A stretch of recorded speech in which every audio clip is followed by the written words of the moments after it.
கிறிஸ்துவுக்குள் மிகவும் அன்பாய் அழைக்கப்பட்ட அன்புக்குரிய சகோதர சகோதரிகளே, தேவனுடைய மாபெரும் கிருபையினாலே இன்றும் கூட இந்த ஒரு ஞாயிறு மாலை வேளையிலே ஒரு சிலராக நாம் இங்கு ஒன்று கூடுவதற்கு தேவன் பாராட்டின இந்த ஒரு மாபெரும் கிருபைக்கு நாம் நன்றியும் துதியும் ஸ்தோத்திரங்களையும் அவருடைய ஒரே பேரான குமாரனாகிய ஆண்டவராகிய இயேசு கிறிஸ்துவின் மூலமாக நாம் எடுத்துக்கொண்டு நம்ம ஒரு பாடத்துக்குள்ளாக கடந்து செல்லலாம். பாடத்துக்குள்ளாக போவதற்கு முன்பாக எல்லாம் ஒரு அருமையான கிறிஸ்மஸ் செலிப்ரேஷன்ஸ் எல்லாம் முடிச்சுட்டு நிறைய பேர் இன்னும் கொஞ்சம் டயர்டாக இருக்கிற மாதிரியே எனக்கு ஃபீல் ஆகுது. அந்த உற்சாகத்தை நீங்கள் விட்டு விட வேண்டாம். இன்னும் அநேக ஆசீர்வாதங்கள் நமக்கு கிடைப்பதற்கு தேவன் கிருபை பாராட்டியிருக்காங்க. இந்த உற்சாகத்தோடு போன வாரம் என்ன பாடம் பார்த்தோம் அப்படிங்கிறத சொல்லுங்கள். ஜெபம் இல்லைங்களா? ஒரு ஜெபம் எப்படி இருக்கணும், ஜெபம் யார்கிட்ட பண்ணணும், யார் மூலமாக பண்ணணும், எப்படி பண்ணணும் அப்படிங்கிறதெல்லாம் கேட்டிருப்போம். இந்த பாடம் கேட்டதுக்கப்புறம் என்ன தோணியிருக்கும் மைண்டில்? இத்தனை நாள் நான் பண்ணிட்டு இருந்த மாதிரி தான் வசனம் சொல்லியிருக்கு அப்படின்னு தோணுச்சா, இல்லை அதில் சில ஆல்ட்ரேஷன்ஸ் நம்ம பண்ணணும் அப்படிங்கிறது நமக்கு தோணுச்சா? சில கரெக்ஷன்ஸ் பண்ணணும். இப்போ நம்ம யாருமே எல்லாமே தவறுன்னு சொல்கிறது இல்லை. பட் வசனத்துக்கு மிஞ்சி நம்ம எப்போதுமே என்ன பண்ண வேண்டாம் அப்படின்னா, எந்த ஒரு காரியங்கள்லையுமே நம்மளை ஈடுபடுத்திக்க வேண்டாம். ஸோ அப்போ இத்தனை நாள் நம்ம பண்ண ஜபம் அப்பா கிட்ட கேட்டிருக்குமா அப்படிங்கிற அந்த ஒரு கேள்வியை தாண்டி, இனிமே நாம் கரெக்டாக இறக்கக்கூடிய ஒவ்வொரு ஜபமும் அப்பா கிட்ட கேட்கும் அப்படிங்கிற ஒரு விசுவாசத்தோடு நம்ம என்ன பண்ணலாம் அப்படின்னா தொடர்ந்து ஜெபிக்கலாம். ஸோ இன்றும் கூட நம்ம பார்க்கக்கூடிய பாடத்தினுடைய தலைப்பு என்ன அப்படின்னா ஆசரிப்பு கூடாரம். இந்த ஆசரிப்பு கூடாரம் அப்படிங்கிற தலைப்பு கேள்விப்பட்டிருக்கீங்களா? ஓகே. எங்கேயாவது இதை பற்றி ஏதாவது சபைகளில் எடுப்பதற்கு வாய்ப்பு உண்டா? சபைகளில் பாடங்களாக எடுத்திருக்காங்களா? நீங்கள் போய் கொண்டிருக்கக்கூடிய சபைகளில் இல்லை. சரி, ஓகே. ஏன்னா நிறைய இடங்களில் இந்த ஆசரிப்பு கூடாரத்தில் என்ன சத்தியம் ஒழிஞ்சிருக்கு அப்படிங்கிற ஒரு விஷயத்த இன்றைக்கி அநேகம் சபைகளில் என்ன பண்ணுறதில்ல அப்படின்னா பாடமாக எடுப்பதற்கு கிடையாது. ஆனால் இந்த பாடத்தை, இந்த ஆசரிப்பு கூடாரம்னா என்ன அப்படிங்கிறத புரிஞ்சுக்கிறதுக்கு முன்னாடி சில அடிப்படையான சில கேள்விகளை நம்ம புரிஞ்சுக்கிட்டா அதனுடைய பதில்கள் நமக்கு இதை பற்றின ஒரு கம்ப்ளீட்டான புரிதலை கொடுக்கும் அப்படின்னு சொல்லி கூட நம்ம விசுவாசிக்கிறோம். உதாரணத்துக்கு, இந்த ஆசரிப்பு கூடாரம் யாருக்காக கட்டப்பட்டது அப்படிங்கிறத நம்ம பார்க்கலாம். சிம்பிளாக சொல்லணும்னா இது ஒரு டெம்பரவரியான ஒரு கோயில். நான் சொல்லக்கூடிய பாடங்களை வார்த்தைகளை நீங்கள் கூர்ந்து கவனிக்கணும். இந்த ஆசரிப்பு கூடாரங்கிறது ஒன்றும் இல்லை, இது ஒரு டெம்பரவரியான கோயில்.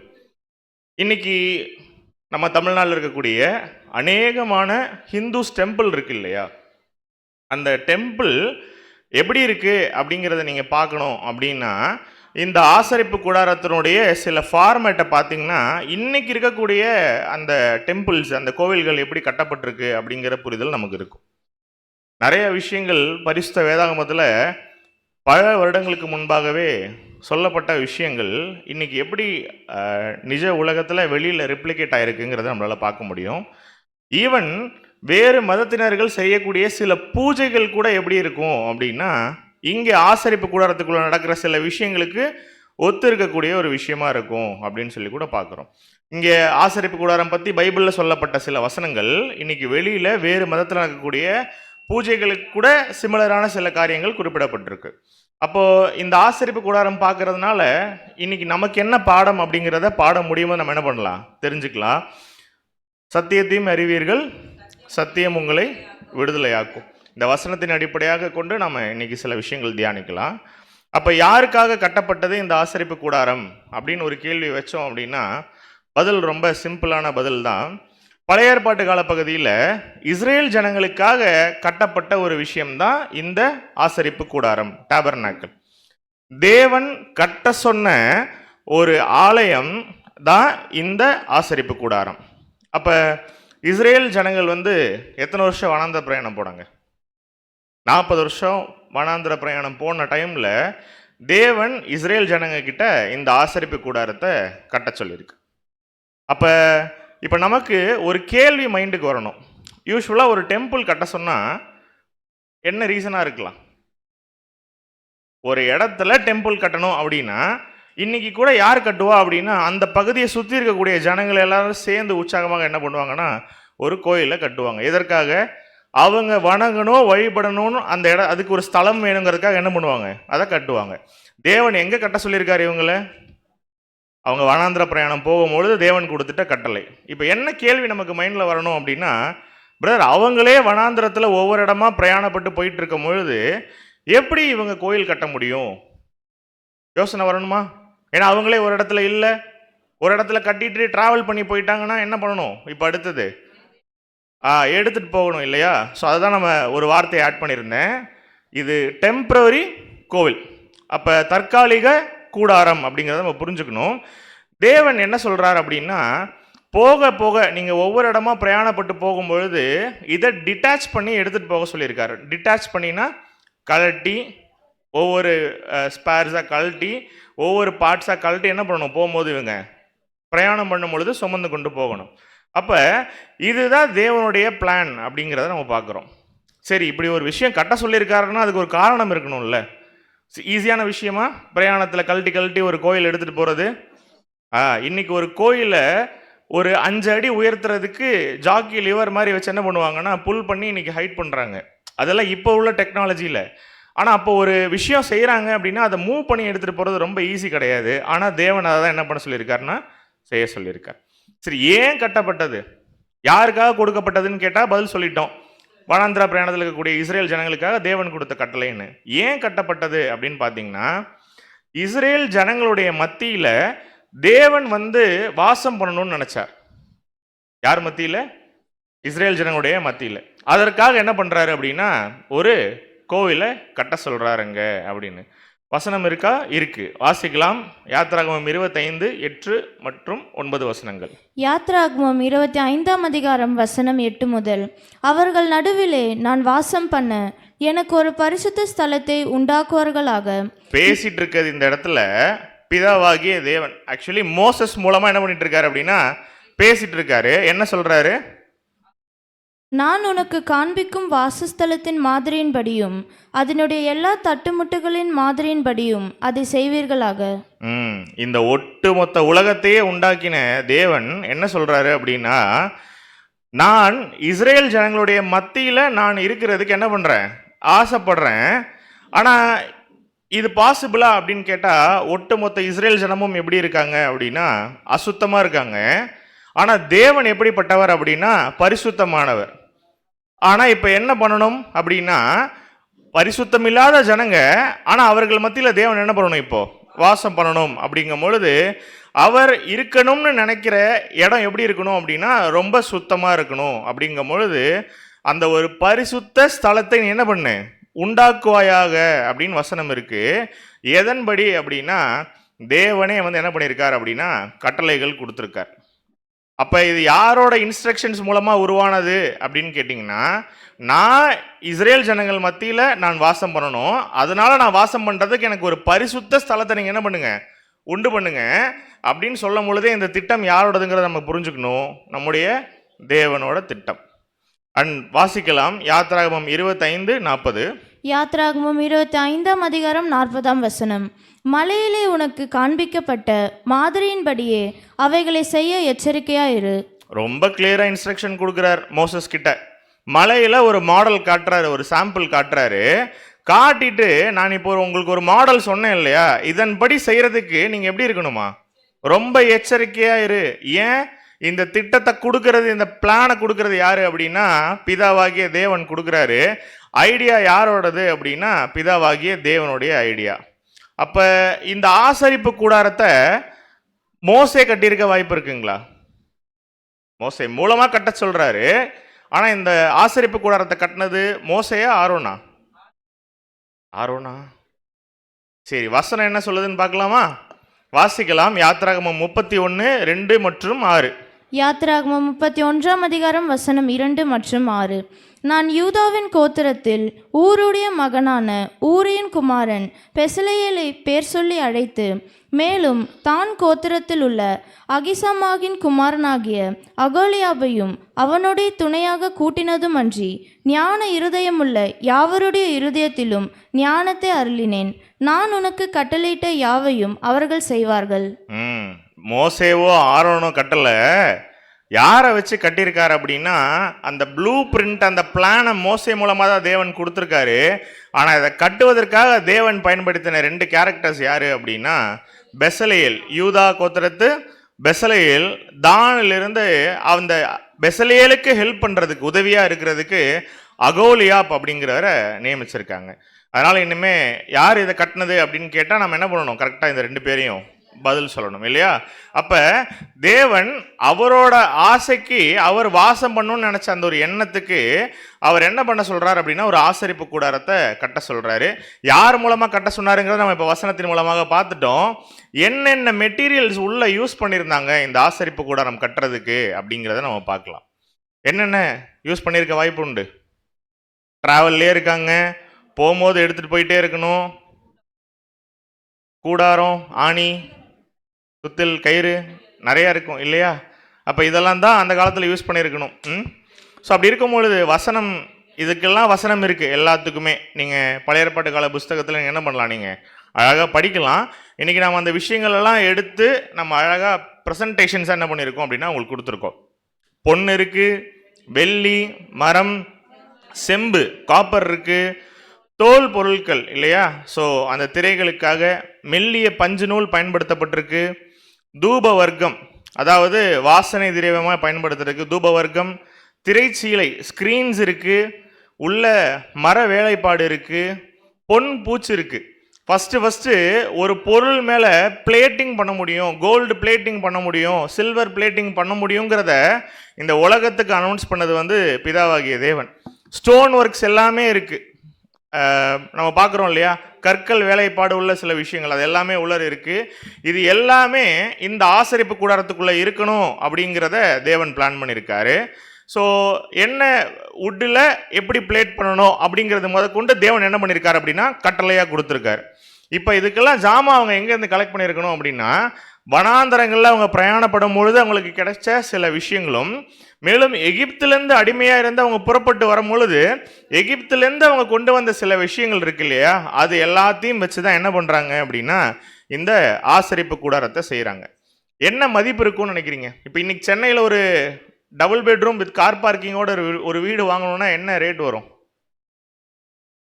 30 லட்சம் அப்படின்னு சொல்கிறவங்க எனக்கு தெரிந்து நீங்கள் சென்னையில் விசாரிக்கல அப்படிங்கிறத எனக்கு தோணுது.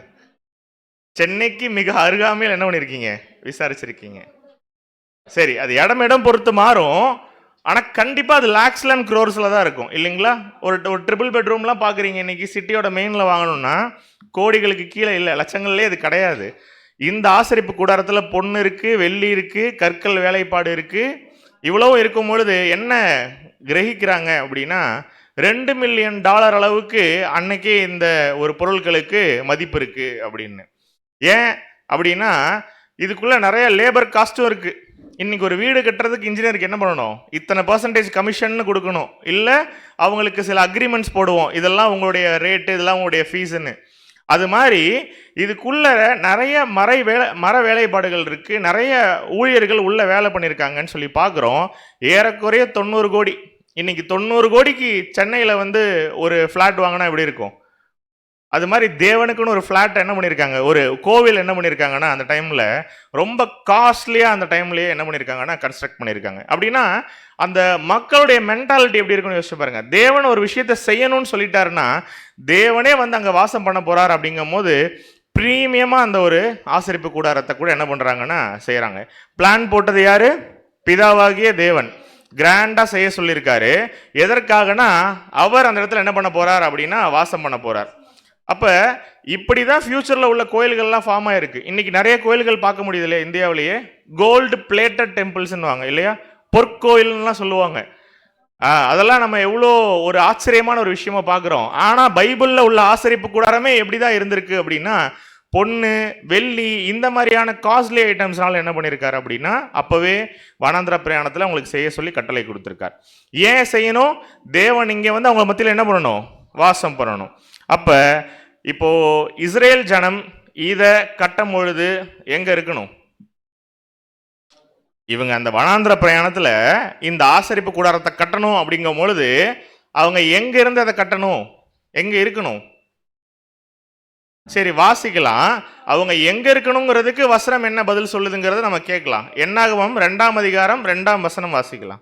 என்னாகமம் 2ஆம் அதிகாரம் 2ஆம் வசனம். இஸ்ரவேல் புத்திரர் அவரவர் தங்கள் தங்கள் பிதாக்களுடைய வம்சத்தின் விருதாகிய தங்கள் கொடி அண்டையிலே தங்கள் கூடாரங்களை போட்டு ஆசரிப்பு கூடாரத்திற்கு எதிராக சுற்றிலும் பாளையம் இறங்க கடவர்கள். என்ன சொல்லிட்டாரு அப்படின்னா, தங்கள் தங்கள் பிதாக்களுடைய வம்சத்தின் விருதாகிய தங்கள் கொடி அண்டையிலே தங்கள் கூடாரங்களை போட்டு ஆசரிப்பு கூடாரத்துக்கு எதிராக என்ன பண்ணணுமா?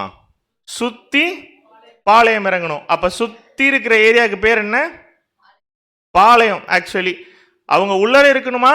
அவங்க அதை கன்ஸ்ட்ரக்ட் பண்ணணும், அதை கட்டணும் இஸ்ரேல் ஜனங்க. ஆனால் அதை சுற்றி என்ன பண்ணியிருக்கணும்னா பாளையம் இறங்கி இருக்கணும். உதாரணத்துக்கு வனாந்திரத்தில் ட்ராவல் பண்ணி போயிட்டே இருப்பாங்க நடந்து. தேவன் என்ன பண்ணுவாருன்னா, இந்த இடத்துல நீங்கள் கூடாரம் போடுங்கன்னு சொல்லிட்டு என்ன பண்ணிடுவாங்க, அந்த இடத்துல ஆசரிப்பு கூடாரம் போட்டு சுற்றி எல்லா சந்ததியினரும் என்ன பண்ணிடுவாங்கன்னா பாளையம் இறங்கிடுவாங்க. தேவன் எப்படி சொன்னார் இதை அப்படின்னா, அவங்களுக்கு மேகஸ்தம்பம் அக்கினி ஸ்தம்பம்னு 2 விஷயத்தை தேவன் என்ன பண்ணியிருந்தார் அப்படின்னா கொடுத்துருந்தார். மேகஸ்தம்பம்னா என்ன அப்படின்னா, அந்த மவுண்டைன்ஸ் அப்படியே அந்த உஷ்ணத்துலேருந்து அவங்கள காப்பாற்றுறதுக்காக அந்த மேகங்கள் அப்படியே ட்ராவல் ஆகிட்டே வந்துட்டே இருக்கும். அந்த மேகங்கள் ட்ராவல் ஆச்சுன்னா இவங்க என்ன பண்ணுவாங்கன்னா, அந்த நிழல் கீழே வனாந்திரத்தில் உஷ்ணம் இல்லாமல் இவங்க என்ன பண்ணுவாங்க, அப்படியே நடந்து வந்துட்டே இருப்பாங்க.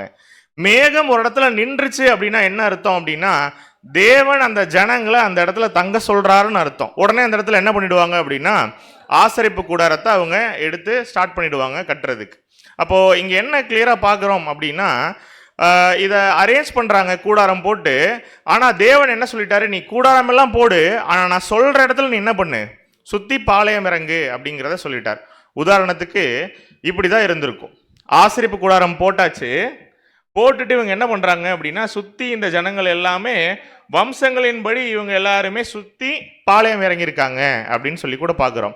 இன்னும் கிளியரா எப்படி இவங்க பாளையம் இறங்கியிருக்காங்க அப்படின்னா, இந்த பிக்சர் ரொம்ப கிளியரா இருக்கும். இதான் தேவனுடைய பிளான். இப்ப அகைன் நீங்க எல்லாரும் கிளம்புங்க அப்படிங்கிறத தேவன் எப்படி சொல்லுவாரு? மேகஸ்தம்பம் அகைன் ஸ்டார்ட் ஆகும். ஸ்டார்ட் ஆனே இவங்க என்ன பண்ண ஆரம்பிக்கணும், டக்குன்னு எல்லாத்தையும் ரிமூவ் பண்ணிட்டு என்ன பண்ண ஆரம்பிச்சிடணும், இவங்க அவங்களுடைய பிரயாணத்தை துவங்கணும். இவங்க செய்யணும். ஆனா இவங்க எப்படி இதை சுத்தி இருக்கணுங்கிறத கூட தேவன் வசனங்கள்ல அழகா கட்டளையா கொடுத்துருக்கார். உடனே கழட்டுவாங்க, ஆசரிப்பு கூடத்தில் உள்ள பொருட்களை உடனே ஸ்டார்ட் பண்ணிடுவாங்க. அகைன் போய் அவங்க எங்க பாளையம் இறங்கினா கூட எப்படிதான் இருக்கணும் அப்படின்னா, இந்த செட்டப்ல தான் இருக்கணும். இப்ப கேள்வி, இந்த ஆசரிப்பு கூடாரத்தை சுத்தி இருக்காங்க இல்லையா, இவங்களுக்கும் இந்த ஜனங்களுக்கும் இந்த ஆசரிப்பு கூடாரத்துக்கும் என்ன டிஸ்டன்ஸா இருக்க வாய்ப்பு உண்டு? ஏன்னா மேகஸ்தம்பம் நகரும் போது இவங்க என்ன பண்ணணும், அப்படியே டக்குன்னு டிட்டாச் பண்ணி எடுத்துட்டு போயிட்டே இருக்கணும். என்ன தூரம் இருந்திருக்கலாம்? எவ்வளோ எது ஸ்லைடு எதுவும் முன்னாடியே பார்த்துட்டிங்களா? ஓகே, 2917 அடி ஏறக்குறைய பார்த்தீங்க அப்படின்னா 1 கிலோமீட்டர் தூரம். 1 கிலோமீட்டர் தூரம் தள்ளி இருக்கணும். உதாரணத்துக்கு இந்த பெரம்பூர் பேப்பர் மில்ஸ் ரோட்லேயே ஒரு 1 கிலோமீட்டர் தள்ளி ஆசரிப்பு கூட இருந்தால் எப்படி இருக்கும்? ரொம்ப பக்கமாக இருக்குமா? இங்கிருந்து பார்த்தாலே தெரியுமா? தெரியாது. ஏன்? ஆனால் அதை போட்டதே யாரு? அவங்க தான். சுற்றி பாளையம் இறங்கணும், தள்ளி தான் இருக்கணும் அவங்க. ஜனங்கள் எல்லாரும் தேவனை அப்படி நெருங்க முடியாது. இதை பார்க்கறதுக்கு தேவன் என்ன பண்ணியிருந்தார் அப்படின்னா, சில ஜனங்களுக்கு மட்டும்தான் அனுமதி கொடுத்திருந்தார். ஜனங்களால் 1 கிலோமீட்டர் தள்ளி இருக்கிற இந்த ஒரு ஆசரிப்பு கூடாரத்தில் வெறும் அவுட்டர் ஸ்க்ரீனை மட்டும்தான் பார்க்க முடியும். ஒயிட் ஸ்க்ரீன் மாதிரி இருக்கும். ஏன் பதர், தூரத்துலேருந்து பார்த்தா தெரியாதுங்களா? இன்னைக்கு தான் இவ்வளோ பில்டிங்ஸ் இருக்குது, 1 கிலோமீட்டர் தள்ளி ஒரு ஆசரிப்பு கூடாரம் இருக்குது, பார்த்தா நமக்கு தெரியாதா அப்படின்னு கேட்டிங்கன்னா, கூடாரத்தை சுற்றி என்ன இருக்கும் அப்படின்னா, அந்த ஸ்க்ரீன் இருக்கும். அதில் அந்த ஸ்க்ரீனை பிடிச்சிட்டு இந்த பில்லர்ஸ் இருக்கும், துணி வச்சு சுற்றி கட்டியிருப்பாங்க இந்த ஆசரிப்பு கூடாரத்தை. என்ன ஹைட் இருக்குன்னு ஏதாவது கெஸ் இருக்கா இந்த துணிக்கு? சரி, 10, 12 நிறைய போகுது. ஆக்சுவலாக வசனத்தின்படி பார்த்தீங்கன்னா உயரம் 7.5 அடி இருக்கும். இன்னைக்கு சராசரியாக இந்தியாவில் ஒருத்தருடைய அடி ஹைட் எவ்வளோ இருக்கலாம்? 6? 6ன்னா ஓகே தான், ஆனால் எனக்கே அப்படி தெரியலையே பார்த்தா. சரி, 5 வச்சுக்கோமா? 5 அடியிலையும் இருக்காங்க, நம்ம மத்தியில் 6 அடியிலையும் இருப்பாங்க. ஆவரேஜாக ஒரு 5.6 வச்சுக்கலாம். அப்படி வச்சுக்கிட்டா கூட என்ன தெரியாது அப்படின்னா, இந்த 7 அடி ஹைட்டாக இருக்கக்கூடிய ஸ்க்ரீனில் உள்ள என்ன விஷயங்கள் இருக்குங்கிறத என்ன பண்ண வாய்ப்பு இல்லை அப்படின்னா தெரியறதுக்கு வாய்ப்பு இல்லை. அப்போது இது ஹைட்டாக ஒரு ஸ்க்ரீன் வச்சிடுறாங்க அப்படின்னு சொல்லி கூட பார்க்குறோம். டிஸ்டன்ஸும் 1 கிலோமீட்டர் இருக்குது அப்படின்னா, லிட்ரலாக சொல்லப்போனால் வெளியில் இருக்க யாருக்குமே உள்ள என்ன நடக்குது அப்படிங்கிறதே கிளியராக தெரியாது. ஆனால் இன்னைக்கு இஸ்ரேல் ஜனத்துக்கே உள்ள என்ன நடக்குதுங்கிறத தெரியாமல் இருக்கும் பொழுது, இன்னைக்கு இங்கே உட்கார்ந்துட்டு இருக்க நமக்கு தேவன் உள்ள என்ன நடக்குது அப்படிங்கிறத என்ன பண்ண போறார் அப்படின்னா இன்னைக்கு அழகா வெளிப்படுத்தி படங்களோட நமக்கு இன்னைக்கு புரிய வைக்க போறார்.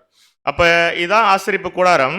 இப்ப நம்ம என்ன பண்ண போறோம் அப்படின்னா, இனிமே குழந்தைகளுக்கெல்லாம் எக்ஸாம்ஸ்ல சொல்லுவாங்கல்ல, படம் வரைந்து பாகத்தை வந்து என்ன பண்ணு குறி அப்படின்னு. இன்னைக்கு நம்ம படம் ஆல்ரெடி வரைஞ்சிட்டோம் பிபிடியில். நீங்கள்லாம் பாடம் முடியும் போது கேட்டால் மனப்பாடமாக என்ன பண்ணணும் அப்படின்னா பாகத்தை குறிக்கணும் இல்லையா? பாகத்தை சொல்கிறதுக்காக மட்டும் வரல, அதை ஒரு ஸ்கூல் குழந்தையே சொல்லிடும். அதில் நமக்கு என்ன பாடங்கிறத நம்ம என்ன பண்ணணும் அப்படின்னா கிளியராக புரிஞ்சுக்கணும். அப்போ சுற்றி இருக்க ஏரியாவுக்கு என்ன பேருன்னு பார்த்தோம்? பாளையம் இல்லைங்களா? வெளியில் இருக்க பிளேஸுக்கு உண்டான பேர் பாளையம். உள்ளுக்குள்ளே இருக்கக்கூடிய பிளேஸுக்கு என்ன பேர்? பிரகாரம் இல்லையா? இந்த பேரெல்லாம் எங்கே கேள்விப்பட்ட மாதிரி இருக்கா? இந்த பிரகாரம். அது ஆக்சுவலி பேர் சொல்ல வேண்டாம். நம்ம நிறைய டெம்பிள்ஸ்ல என்ன லாஜிக் தான் இருக்கும் அப்படின்னா இப்படி தான் இருக்கும், பிரகாரங்கள் இருக்கும். இங்கே 2 பொருள் இருக்கான் இந்த பிரகாரத்தில். ஒன்று என்ன அப்படின்னா பலிபீடம். ஃபஸ்ட்டு என்ன உள்ள பிரகாரத்துக்குள்ளே வந்த உடனே முதல்ல பார்க்கக்கூடிய விஷயம் பலிபீடம் இருக்கு. அடுத்தது இன்னொரு விஷயம் இருக்கு, என்ன அப்படின்னா தண்ணீர் தொட்டி. 2 விஷயங்களை பிரகாரத்தில் பார்க்க முடியுது. ஸோ இன்னும் கொஞ்சம் ஃபார்வர்டில் முன்னாடி போனால், அதாவது என்ட்ரன்ஸ் இது உள்ள பிரகாரத்துக்குள்ளே வந்தால் பலிபீடம், தண்ணீர் தொட்டி இருக்கு. இன்னும் கொஞ்சம் உள்ள என்ட்ரானாங்க அப்படின்னா பரிசுத்த ஸ்தலம். இந்த இடத்துக்கு பேர் என்ன அப்படின்னா பரிசுத்த ஸ்தலம், இந்த இடத்துக்கு மட்டும். அடுத்தது உள்ள என்ட்ரானதுக்கு அப்புறம் என்ன இருக்கு அப்படின்னா மகா பரிசுத்த ஸ்தலம். அது எங்கன்னா இந்த போர்ஷன் மட்டும், இந்த இடம். அது உள்ளே போகணும் அப்படிங்கிறது இப்படி தான் நம்ம ட்ராவல் பண்ணுற மாதிரி இருக்கும். அந்த லேயர்ஸ் இருக்கும், உள்ள ஸ்க்ரீன்ஸ் இருக்கும். ஸோ இது மத்தியில் இது பரிசுத்த ஸ்தலம், இது மகா பரிசுத்த ஸ்தலம் அப்படின்னு சொல்லி கூட நம்ம பார்க்குறோம். ஸோ இப்படி தான் இருக்கும் பொழுது உள்ள இந்த பரிசுத்த ஸ்தலத்துக்குள்ளே சில பொருட்கள் இருக்கிறதா தேவன் வந்து என்ன பண்ணுறாரு அப்படின்னா பைபிளில் வசனங்களோடு நமக்கு சொல்கிறார். ஒன்று என்ன அப்படின்னா மேஜை இருக்குது, மேஜை மீது சமூகத்து அப்பங்கள் இருக்கு அப்படின்னு சொல்லி கூட பார்ப்போம். இதை படிக்கும் பொழுது சமூக தப்பம் அப்படின்னு படிப்பாங்க. மேஜையில் இருக்கக்கூடிய சமூகத்து அப்பம், இதெல்லாம் வந்து கதை இல்லை. நம்ம பார்க்கறது எல்லாமே பைபிளில் எல்லாத்துக்குமே கிளியராக வசனங்கள் இருக்கு. இன்னும் இந்த அப்ப மேஜையிலேருந்து கொஞ்சம் தள்ளி உள்ளே போகிறோம் அப்படின்னா குத்து விளக்கு, பொன் குத்து விளக்கு, லேம்ப் ஸ்டாண்ட் இருக்கு இந்த இடத்துல. இது அப்ப மேஜை, இது குத்து விளக்கு. ஸோ அடுத்து உள்ள என்ன ஒரு விஷயம் இருக்குது அப்படின்னா தூப பீடம். இந்த இடத்துல தூப வர்க்கங்கள் எல்லாமே போடுறதுக்கு. ஸோ சாம்பிராணிலாம் போடுவாங்க இல்லையா, வாசனை திரவியமாக. அதில் சில பவுடர்ஸ் போடும்போது என்ன ஆகும்னா அந்த ஒட்டுமொத்த ஆலயத்துக்குமே எப்படி இருக்கும், வாசனையாக இருக்கும். இன்றைக்கும் நிறைய இடங்களில் அந்த சாம்பிராணி போடக்கூடிய பழக்கங்கள் இருக்குது இல்லையா ஆலயங்களில். எங்கேருந்து வந்தது? எல்லாமே இங்கே வேதாகமத்திலேருந்து வந்த ஒரு விஷயம் இல்லையா? ஸோ தேவன் தூபபீடம் வைக்க சொல்லியிருக்காரு, உள்ளே வச்சாச்சு. அடுத்தது இப்போ இந்த பிளேஸ்க்குள்ள என்ன பண்ணணும் அப்படின்னா என்ட்ராகி போகணும். அந்த பிளேஸ்க்கு என்ன பேரு? மகா பரிசுத்த ஸ்தலம். உள்ள என்ன இருக்கு அப்படின்னா உடன்படிக்கை பெட்டி அப்படின்னு ஒரு பெட்டி வைக்கப்பட்டிருக்கு. இதுதான் உடன்படிக்கை பெட்டி. அதன் மேல எப்பொழுதுமே ஒரு வெளிச்சம், ஒரு லைட் இருந்துட்டே இருக்கு. ஆனா அந்த லைட் எங்க இருந்து வருது அப்படிங்கிறது யாருக்குமே தெரியாது. அதே நேரத்தில் அந்த லைட் நடுவில் இருக்குன்னா சுற்றி 2 சைடும் என்ன இருக்கு அப்படின்னா 2 கேருபீன்கள் முகத்தை பார்த்துக்கிட்ட மாதிரி, 2 தூதர்களுடைய ஒரு ஒரு ஒரு ஸ்டாச்சு மாதிரி சொல்லலாம். நீங்கள் 2 கேருபீன்கள் மேலே என்ன பண்ணிட்டு இருக்காங்க அப்படின்னா உட்கார்ந்துட்டு இருக்காங்க, ஒருத்தர் பார்த்த மாதிரி. இவர்களுக்கு நடுவில் என்ன இருக்கு அப்படின்னா ஒரு லைட் இருக்கு. இது உடன்படிக்கை பெட்டிக்கு மேலே. உடன்படிக்கை பெட்டிக்கு உள்ள என்ன இருக்கு அப்படின்னா கற்பலகைகள் இருக்கு அப்படின்னு சொல்லி கூட பார்க்குறோம். இதுதான் அந்த கற்பலகைகள். அடுத்தது என்ன இருக்கு அப்படின்னா ஆரோனின் துளிர்த்த கோல் இருக்கு உள்ளர. அடுத்தது என்ன இருக்கு அப்படின்னா மன்னா வைக்கப்பட்ட பொற்பாத்திரம் இருக்கு. ஸோ இஸ்ரேல் ஜனத்துக்கு தேவன் மன்னா கொடுத்தார் இல்லையா வனாந்திர பிரயாணத்தில், அதை பற்றின விஷயங்கள் தான் இது மண்ணா வைக்கப்பட்ட பொற்பாத்திரம். இப்போ நான் சொன்னது எல்லாமே நீங்கள் என்ன பண்ணணும் அப்படின்னா மனப்பாடமாக என் கூட சேர்ந்து ரிப்பீட் பண்ண போகிறீங்க. இந்த பிக்சரில் இல்லை, ஃபஸ்ட்டு என்ன பார்த்தோம்? கூடாரத்துக்கு வெளியில் பாளையம், பாளையத்துக்கு அப்புறம் உள்ளே வந்தால் பிரகாரம். ஓகே, பிரகாரத்துக்கு அப்புறம் என்ன இருக்கும்? பலிபீடம் இருக்கும். பலிபீடத்துக்கு அடுத்தது தண்ணீர் தொட்டி இருக்கும். தண்ணீர் தொட்டிக்கு அப்புறம் எங்கே வரணும்? ஓகே, அங்கே உள்ளே வந்தால் ஃபஸ்ட் என்ன இருக்கும்? மேஜையில் அப்பங்கள் இருக்கும். அடுத்தது குத்துவிளக்கு. அடுத்தது தூபபீடம் வேணாமா? ஓகே, அதான் சாம்பிராணிலாம் சொன்னேனே, தூபபீடம். அடுத்தது உள்ள என்ன பண்ணணும்? மகா பரிசுத்த ஸ்தலம். அங்கே உள்ள என்ன இருக்குது அப்படின்னா உடன்படிக்கை பெட்டியும் ஒரு 3 விஷயங்களும் இருக்குது. மேலே கேருபீன்கள் இருக்காங்க. அந்த மேலே உள்ள இந்த இடத்த தான் கிருபாசனம் அப்படின்னு சொல்லுவாங்க. மேலே எப்போதுமே என்ன இருக்குது அப்படின்னா லைட் இருக்குது அப்படிங்கிறத கூட நம்ம பார்க்குறோம். அப்போ இப்போ நம்ம பார்த்த பொருட்கள் எல்லாமே என்ன மெட்டீரியலில் செய்யப்பட்டது அப்படிங்கிறத நம்ம பார்க்கணும். ஏன்னா எல்லாத்துக்குமே ஆவிக்குரிய அர்த்தம் இருக்குது. அன்புக்குரிய சகோதர சகோதரிகளே, நாம் இன்னைக்கு பார்த்துட்டு இருக்கிறது அவுட்லைன்லேயும் ஒரு அவுட்லைன். ஆக்சுவலி இந்த ஆசிரியப்பு கூடாரத்தை மட்டுமே 2 வருஷம் கண்டினியூஸ் ஸ்டடி எடுக்கலாம். 2 வருஷம்னா எத்தனை நாள்? அது 2 வருஷத்துக்கா? அந்த அளவுக்கு. அப்போ டெய்லியும் 1 hour எடுக்கணும். ஏன் அப்படின்னா உள்ளுக்குள்ளே இருக்கக்கூடிய ஒவ்வொரு ஆப்ஜெக்ட்லேயும் அது செய்யப்பட்ட மெட்டீரியல்லையும் நமக்கு ஒரு ஸ்பிரிச்சுவல் மீனிங் அடங்கியிருக்கு. ஒருவேளை தேவனுக்கு சித்தம் இருந்தால் வருங்காலத்தில் என்ன பண்ணலாம்? இதனுடைய கண்டினியூஸ் ஸ்டடியில் நம்ம எல்லாருமே பங்கு பெறலாம். இப்போ நாம் ஷார்ட்டாக இதில் நமக்கு என்ன பாடங்கிறத நம்ம பார்க்க போகிறோம். அப்போ இப்போ நம்ம பார்க்கக்கூடிய பொருள் எல்லாமே என்ன மெட்டீரியலில் செய்யப்பட்டது அப்படிங்கிறத நம்ம பார்க்கலாம்.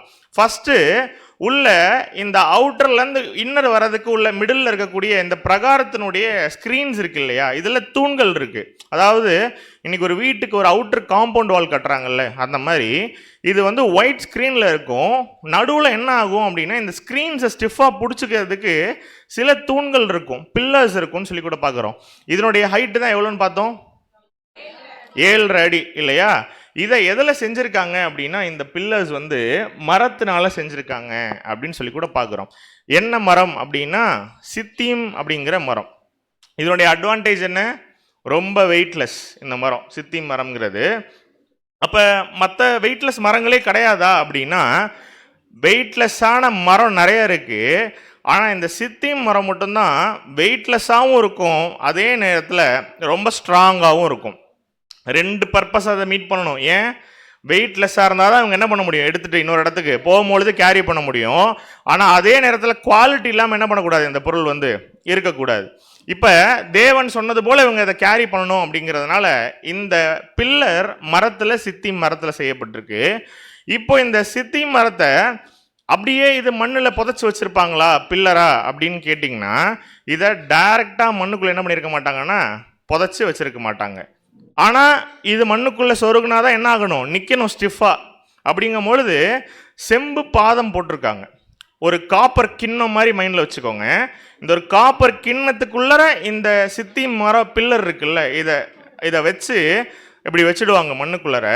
ஸோ இதுதான் இந்த ஸ்க்ரீனையும் இந்த தூணையும் இணைப்பதற்கு கூட என்ன இன்னும் கனெக்ஷன்ஸ் கொடுத்துருக்காங்க அப்படின்னா வெள்ளி கொக்கிகள் வந்து கொடுத்துருக்காங்க அப்படின்னு பார்க்குறோம். நல்லா புரிஞ்சுக்கணும். இது மரம், சித்தி மரம், லைட் வெயிட்டு ஆனால் ஸ்ட்ராங்கு. இந்த ஸ்க்ரீனை இணைப்பதற்கு வெள்ளி கொக்கிகள் கொடுத்துருக்காங்க இந்த இடங்கள்ல. இந்த பாதம் வந்து செம்பு பாதத்தில் கொடுத்துருக்காங்க அப்படின்னு சொல்லி கூட பார்க்குறோம். அதனால தான் இந்த காம்பவுண்டு, இந்த இது ஸ்க்ரீன் இருக்கு இல்லையா, ரொம்ப ஸ்ட்ராங்காக இந்த இடத்துல நிற்கிது அப்படின்னு சொல்லி கூட பார்க்குறோம். இப்போ பிரகாரத்துக்கு உள்ள என்ன இருக்குது ஃபஸ்ட்டு? ஓகே, பலிபீடம். ஸோ பிரகாரத்தில் பலிபீடம் இருக்குது. இந்த பலிபீடமும் எதில் செய்யப்பட்டிருக்கு அப்படின்னா இதே சித்தி மரம் தான். என்ன கான்செப்ட்டு? திரும்பியும் தூக்கிட்டு போகிறதுக்கு எப்படி இருக்கணும், வெயிட்லெஸ்ஸாக இருக்கணும். ஆனால் இந்த சித்தி மரத்தை அப்படியே விடலை. அடுத்தது இந்த சித்தி மரத்துக்கும் இந்த பலிபீடத்துக்கும் என்ன பண்ணியிருக்காங்க அப்படின்னா செம்பு பூச்சு பண்ணியிருக்காங்க. ஏன் செம்பு பூச்சு பண்ணணும்? மரத்தில் பலிபீடம் செஞ்சு இப்போ இதில் பலி செலுத்தினா என்ன ஆகிடும்? பலி செலுத்தும் பொழுது அந்த மிருகம் எரியும் பொழுது என்ன ஆகிடும் அப்படின்னா பலிபீடமும் எரிஞ்சிரும். அதுக்காக தேவன் என்ன பண்ணியிருக்காரு அப்படின்னா செம்பு பூச்சு. ஏன் காப்பர் ஏன் யூஸ் பண்ணணும் அப்படின்னா ஹை ரெசிஸ்டன்ட், ஆக்சுவலி சூடு தாங்கும். நீங்கள் என்ன சூடு பண்ணாலுமே அதனால தான் இந்த ஒரு விஷயங்கள் செய்ய சொல்லியிருக்காரு. இந்த பலிபீடத்துக்கு அப்புறம் என்ன இருக்கு அப்படின்னா தண்ணீர் தொட்டி. அது எப்படி இருக்கு அப்படின்னா பளபளக்கப்பட்ட செம்பு. அதாவது நார்மல் காப்பர் கிடையாது, பாலிஷ்டு காப்பர். உதாரணத்துக்கு ஒரு செம்பு மெட்டலை எடுத்து பாலிஷ் பண்ணால் எப்படி இருக்கும்? பளபளன்னு தான் இருக்கும். அதுதான் நான் போட்டிருக்கேன் ஸ்லைடில். இப்படி பளபளங்க இருக்கிற அந்த செம்பு காப்பர் எப்படி இருக்கும்னு கேட்டேன். பார்க்குறதுக்கு பிரைட்டாக இருக்கும், அழகாக இருக்கும்.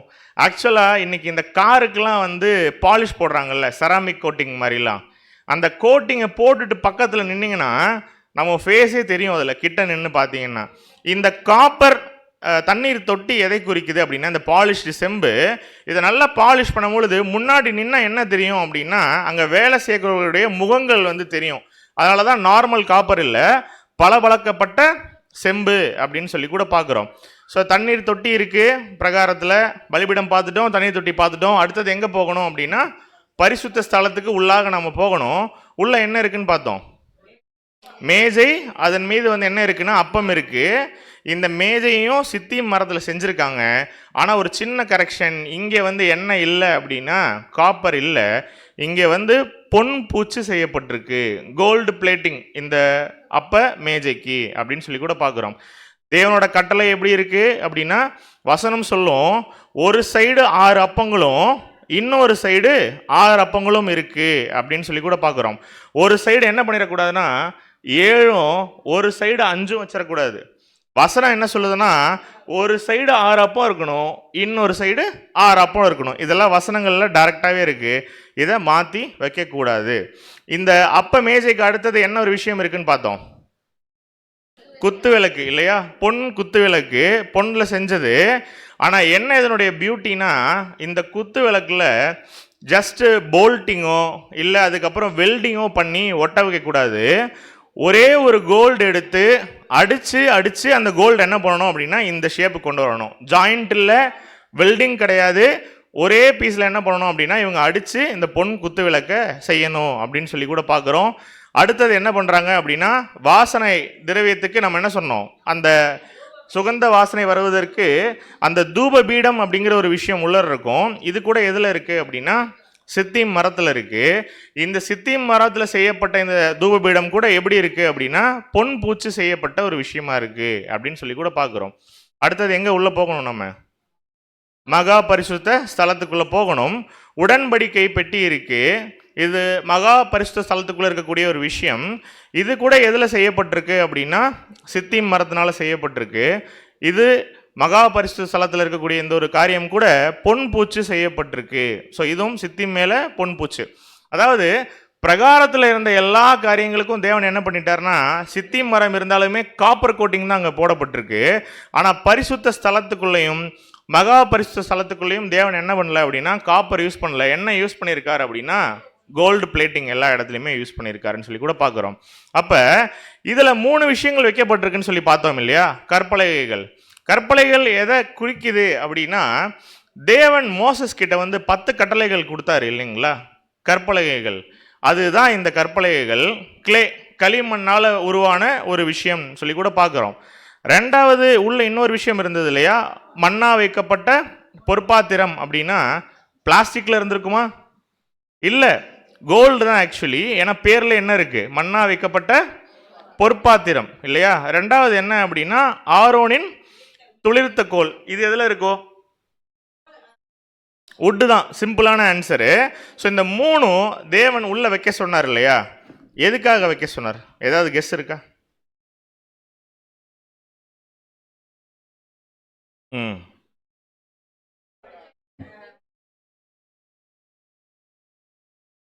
ஓகே, பதில்கள் சரி.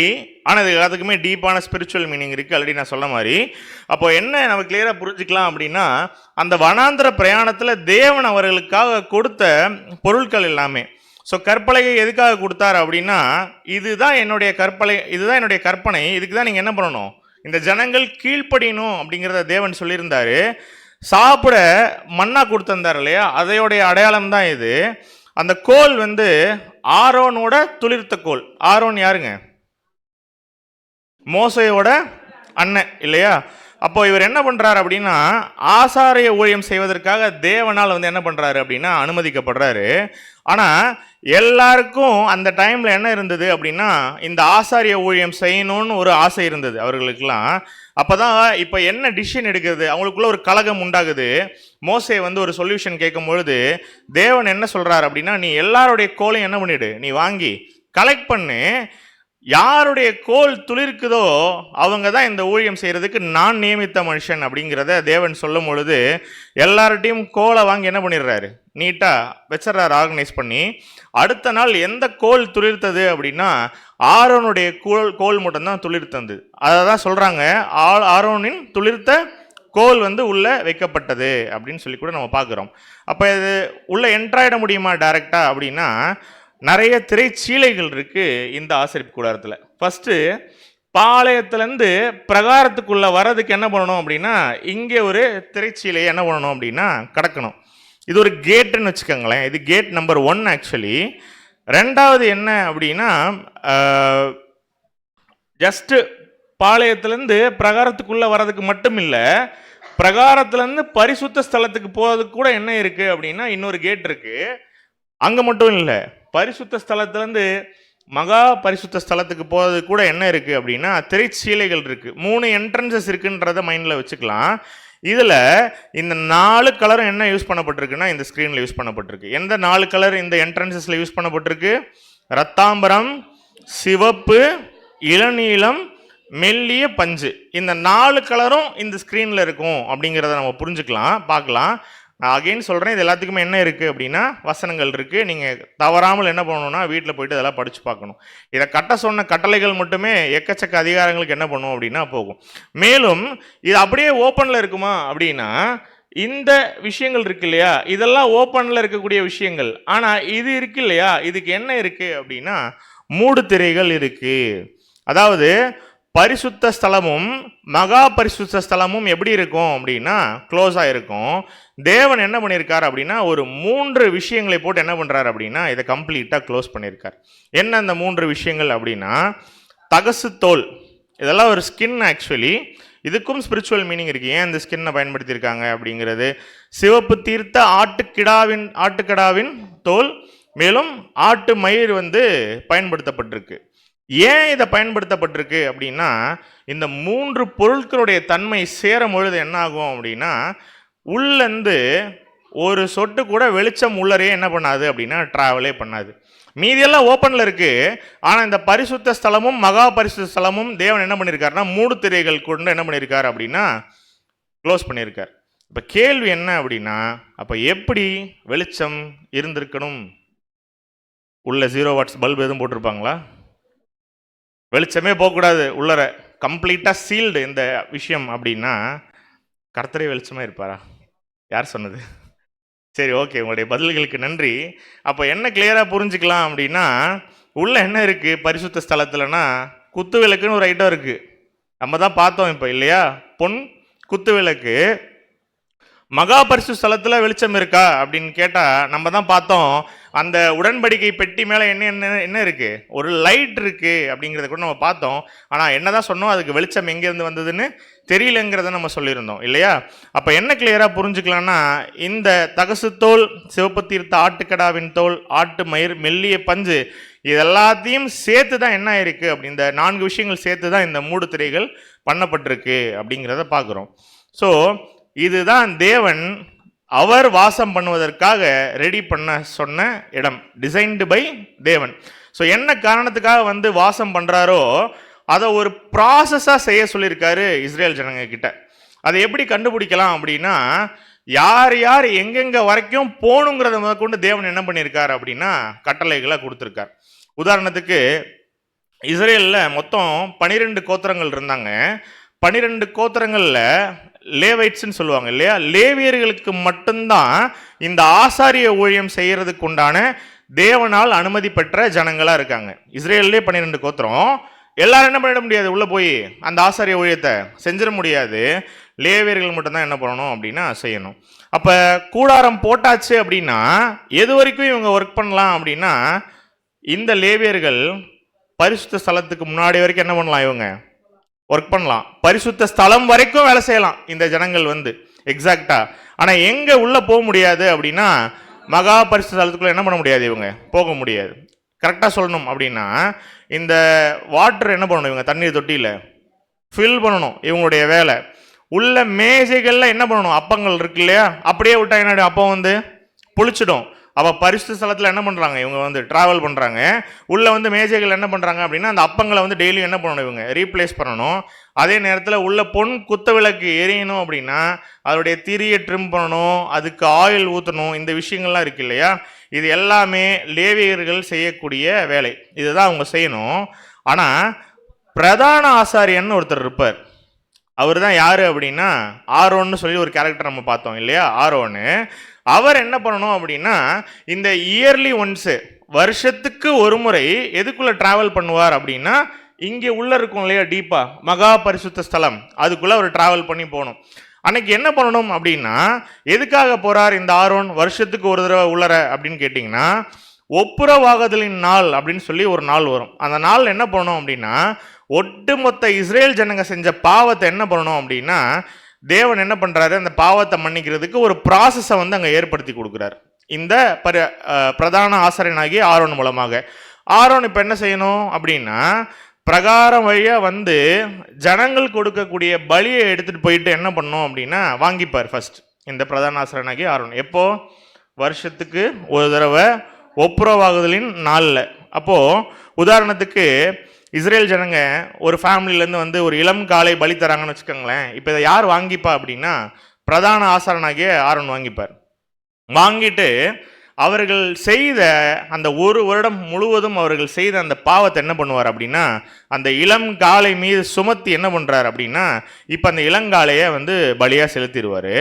இப்போ அந்த இளம் காலை வந்து பலிபீடத்தில் வந்து என்ன பண்ணுவார் அப்படின்னா எரிப்பார்.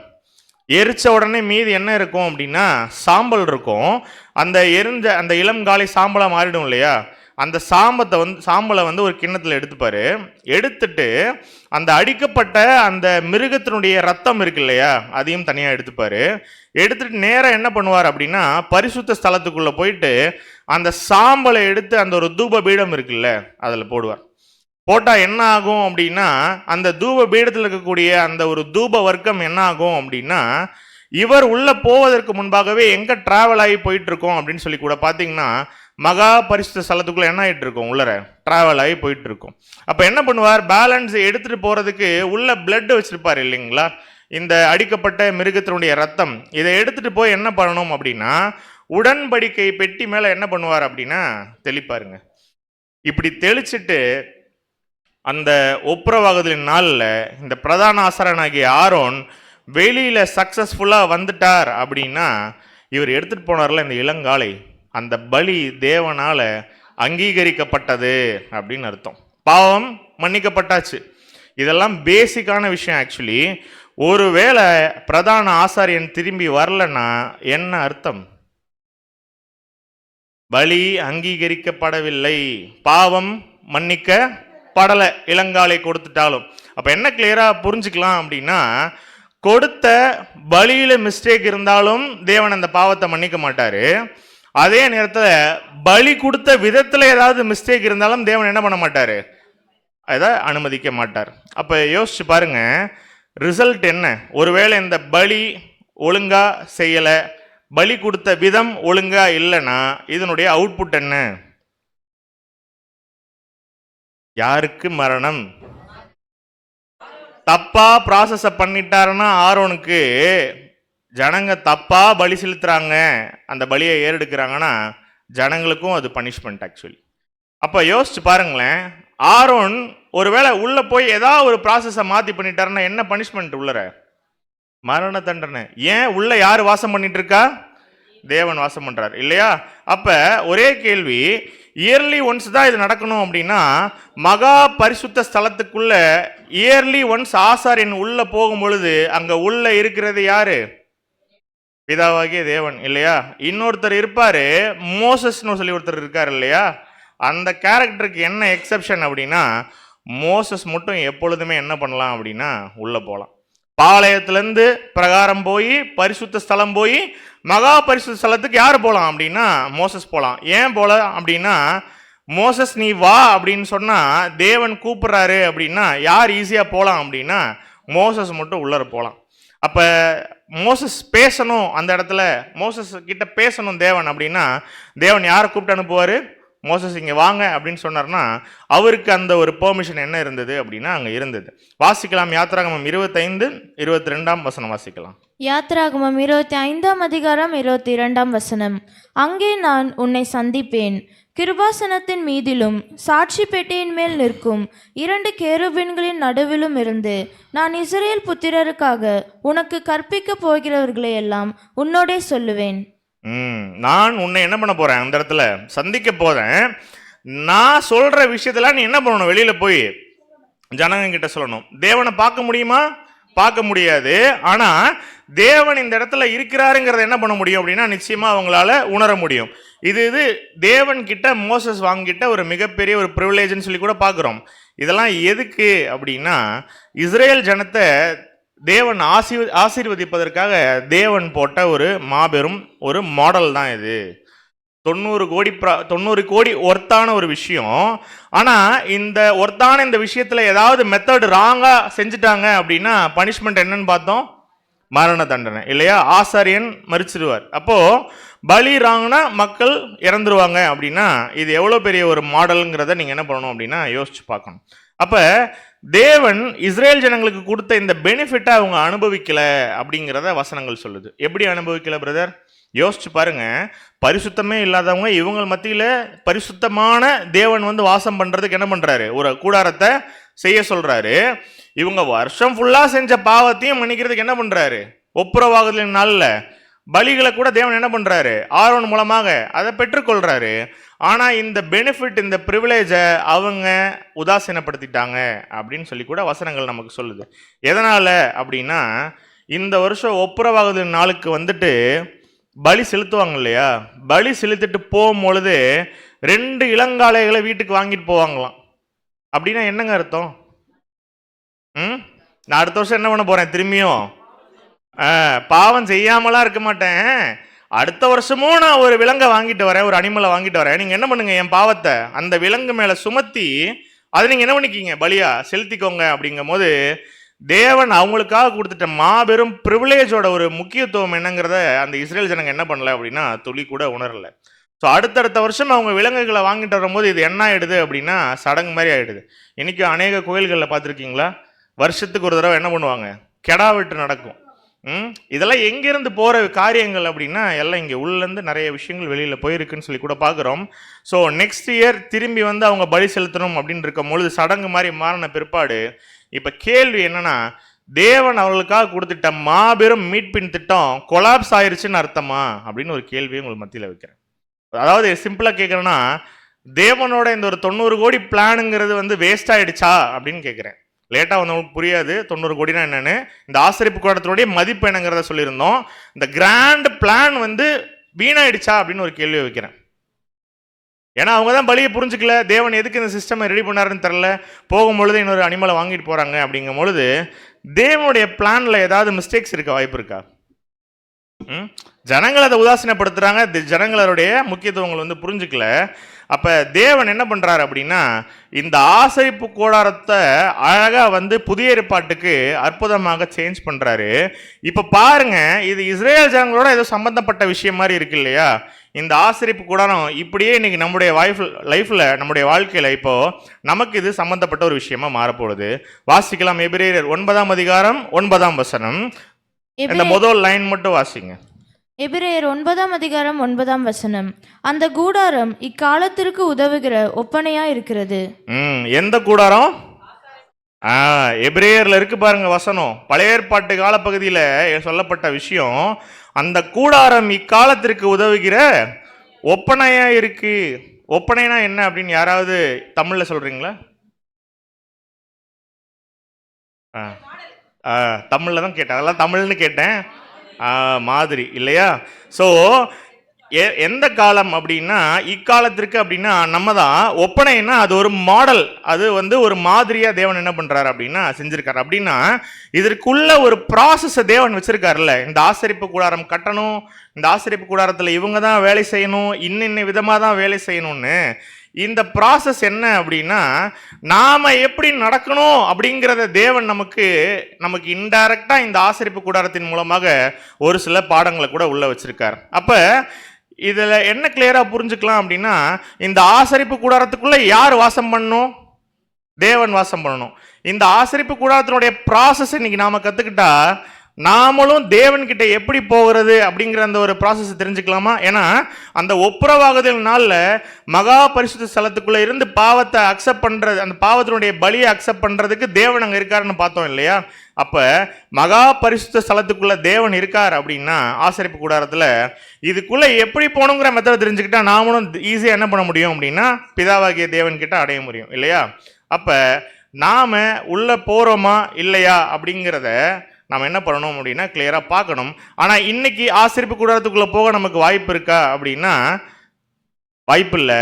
ஆனா தேவன் கிட்ட போறதுக்கு இந்த மாடலை விட்டா நமக்கு வேற வாய்ப்பே இல்லை அப்படிங்கிறத கிளியரா புரிஞ்சுக்கலாம். வாசிக்கலாம் எபிரேயர் 8:5. எபிரேயர் 8:5. இவர்கள் செய்யும் ஆராதனை பரலோகத்தில் உள்ளவைகளின் சாயலுக்கும் நிழலுக்கும் ஒத்தி இருக்கிறது. அப்படியே மோசே கூடாரத்தை உண்டு பண்ண போகையில் மலையிலே உனக்கு காண்பிக்கப்பட்ட மாதிரியின்படியே நீ எல்லாவற்றையும் செய்ய எச்சரிக்கையா இரு என்று தேவன் அவனுக்கு கட்டளையிட்டார். எவ்வளவு பியூட்டிஃபுல்லா எபிரேயர்ல இருக்கு பாருங்க வசனம். இவர்கள் செய்யும் ஆராதனை, அதாவது இந்த ஆசரிப்பு கூடாரத்தில் ஒரு ஆராதனை செய்வாங்க இல்லையா தேவனுக்குன்னு, இந்த ஆராதனை பரலோகத்துல செய்யக்கூடிய ஆராதனைக்கு எப்படி இருக்கான்? ஒத்து இருக்கு. இந்த ஆசரிப்பு கூடாரம் எதை குறிக்குது அப்படின்னா அந்த பரலோகத்தினுடைய சாயல்ல அங்க யார் இருக்கா அப்படின்னா பிதா இருக்காரு. அவரை எப்படி அங்க தொழுது கொள்ளணும் அப்படிங்கிற அந்த ஒரு விஷயத்தை தேவன் ஆசரிப்பு கூடாரத்தினுடைய பாடத்தின் மூலமாக நமக்கு இன்னைக்கு சொல்ல போறார்.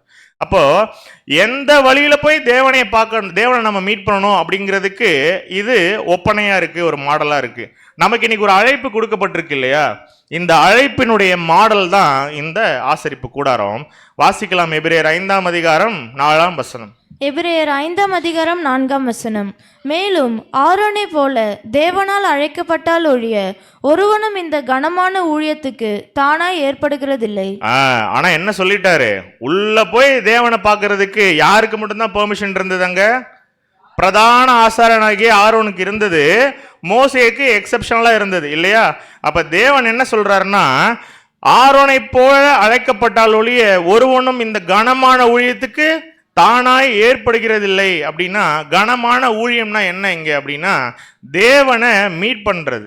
ஏன் அப்படின்னா தேவனை யாரெல்லாம் நீங்க மீட் பண்ண ஆசைப்படுறீங்களோ, ஆசை இருக்குன்னா அதுல தப்பு கிடையாது.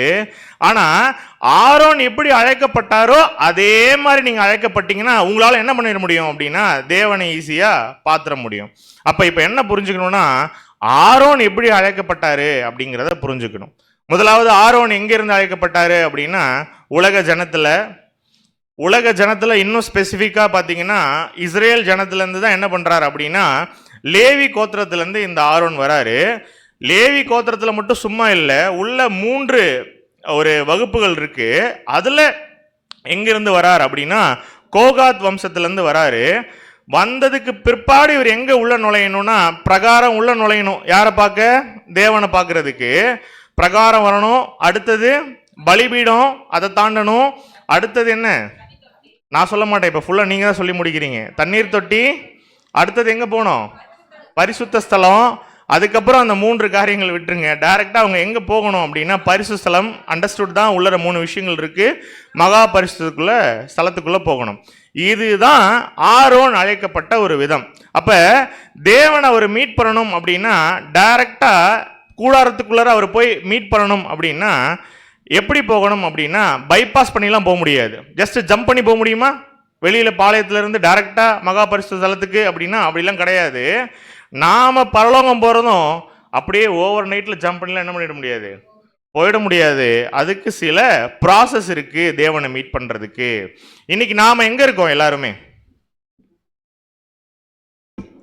உலக ஜனங்கள், பெரம்பூர்லையா, GG party hall, paper mills road, எங்கே இருக்கோம் நாமெல்லாம் அப்படின்னா, கரெக்டாக சொல்லணும் அப்படின்னா, பாளையத்துலேருந்து உள்ளே வந்துட்டோமா பிரகாரத்துக்குள்ளே அப்படின்னா, இன்னும் ஃபுல்லாக கம்ப்ளீட்டாக நம்ம என்ன பண்ணல அப்படின்னா ட்ராவல் ஆகி வரல.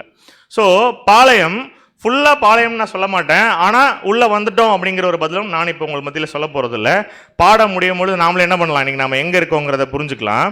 ஸோ பாளையம் நம்ம உள்ளரே இருக்கோம் அப்படின்னு முடிவு பண்ணிட்டோம் அப்படின்னா நம்மளால் பிரகாரத்துக்குள்ளே என்ன பண்ண முடியாதுன்னா என்ட்ரே ஆக முடியாது. சுற்றி தான் இருக்கோம் அப்படிங்கிறத நம்ம டிசைட் பண்ணிட்டோம்னா சுற்றி இருக்கிறவங்க எல்லாராலையும் உள்ளே வர முடியுமா? முடியாது. அப்போ இருக்கிற இடத்துலையே நம்ம இன்னைக்கு இருக்கணும் அப்படின்னு முடிவு பண்ணிட்டோம்னா நிச்சயமாக தேவனை பார்க்கவே முடியாது, பரலோகம் போகிறதுக்கு உண்டான வாய்ப்பே கிடையாது. அப்போ ஆசரிப்பு கூடாரத்தில் இருக்க இந்த பிளேசஸ் எல்லாமே நம்மளுடைய லைஃப்பில் நாம் கடந்து போக வேண்டிய ஒவ்வொரு நிலைமைகள். நான் இங்கே லிட்ரலாக இருக்கக்கூடிய பெரம்பூர் இடத்த பற்றி பேசலை. இந்த ஆசரிப்பு கூடாரத்தில் நம்ம கடந்து போகக்கூடிய ஒவ்வொரு இடமும் எப்படி அப்படின்னா நம்முடைய லைஃப்பில் நாம் கடந்து போகக்கூடிய ஒவ்வொரு நிலைமைகளை குறிக்குது. ஏன் இது ஒரு மாடல். இப்போ நாம் என்ன நிலைமையில் நம்ம இந்த பாளையத்தில் இருக்கோம் அப்படிங்கிறத நம்ம என்ன பண்ணணும் அப்படின்னா கிளியராக தெரிஞ்சுக்கணும். ஸோ பாளையம்னா என்ன அப்படின்னா நம்ம ஸ்பிரிச்சுவல் மீனிங்கில் கிளியராக புரிஞ்சுக்கலாம். இது உலகத்தை குறிக்கக்கூடிய ஒரு விஷயமா இருக்குது. அப்போ ஃபஸ்ட்டு பாளையத்துலேருந்து நாம் உள்ள பிரகாரத்துக்குள்ளே வரணும் அப்படின்னா இந்த பாளையம்ங்கிற இந்த உலகத்தை விட்டு நாம் என்ன பண்ணணும் அப்படின்னா உள்ளர வரணும். ஏசு கிறிஸ்து என்னைக்கு நம்மளை கிறிஸ்தவர்கள்னு சொல்லிட்டாரோ அன்னைக்கே நாம் எங்கேருந்து வந்துட்டோம் அப்படின்னா பாளையத்துலேருந்து உள்ளே வர்றதுக்கு தேவன் நமக்கு அழகாக ஒரு வாய்ப்பு ஏற்படுத்தி கொடுத்துட்டாருன்னு சொல்லி கூட பார்க்குறோம். இப்போ நம்ம உள்ளே வந்துட்டோமா இல்லையா அப்படின்னா 2026 உண்டான வாக்குத்தத்த வசனம் யாருக்காவது வேணும் அப்படின்னு நீங்கள் பார்த்துட்டு இருந்தீங்க அப்படின்னா அடுத்த ஸ்க்ரீனில் ஸ்லைடில் வரப்போகுது 2026க்கு உங்களுக்கு உண்டான வாக்குத்தத்த வசனம் என்ன அப்படின்னா ரொம்ப அருமையான ஒரு விஷயம். யோவான் 15:19 வாசிக்கலாம். யோவான் 15:19 நீங்கள் உலகத்தாராய் இருந்தால் உலகம் தன்னுடையதை சிநேகித்திருக்கும். நீங்கள் எங்களாய் இராதபடியினாலும் நான் உங்களை உலகத்திலிருந்து தெரிந்து கொண்டபடியினாலும் உலகம் உங்களை பகைக்கிறது. ஏன் பிரதர் உலகம் எங்களை பகைக்கிறேன்னு சொல்றதா எங்களுக்கு பிளெஸிங்கான வசனம் அப்படின்னா அதுல உள்ள ஸ்பிரிச்சுவல் மீனிங்கை நம்ம என்ன பண்ணணும்னா கிளியரா புரிஞ்சுக்கணும். ஸ்டார்டிங்ல என்ன தெரியுமா அட்ரஸ் பண்றாருங்க, நீங்கள் உலகத்தாராய் இருந்தால் உலகம் தன்னுடைய என்ன பண்ணிருக்கோம் ஸ்நேகிச்சிருக்கோம். அப்படின்னா என்னன்னா நீங்க யார் இல்லை, ஆக்சுவலி உலகத்தார் கிடையாது அப்படிங்கிறத சொல்லிட்டார். அப்ப நாம என்ன இப்ப பாளையத்துல இல்லைங்கிறத தேவன் என்ன பண்றாரு இந்த இடத்துல ஏசு கிறிஸ்துவின் மூலமாக நமக்கு சொல்லிட்டு இருக்காரு.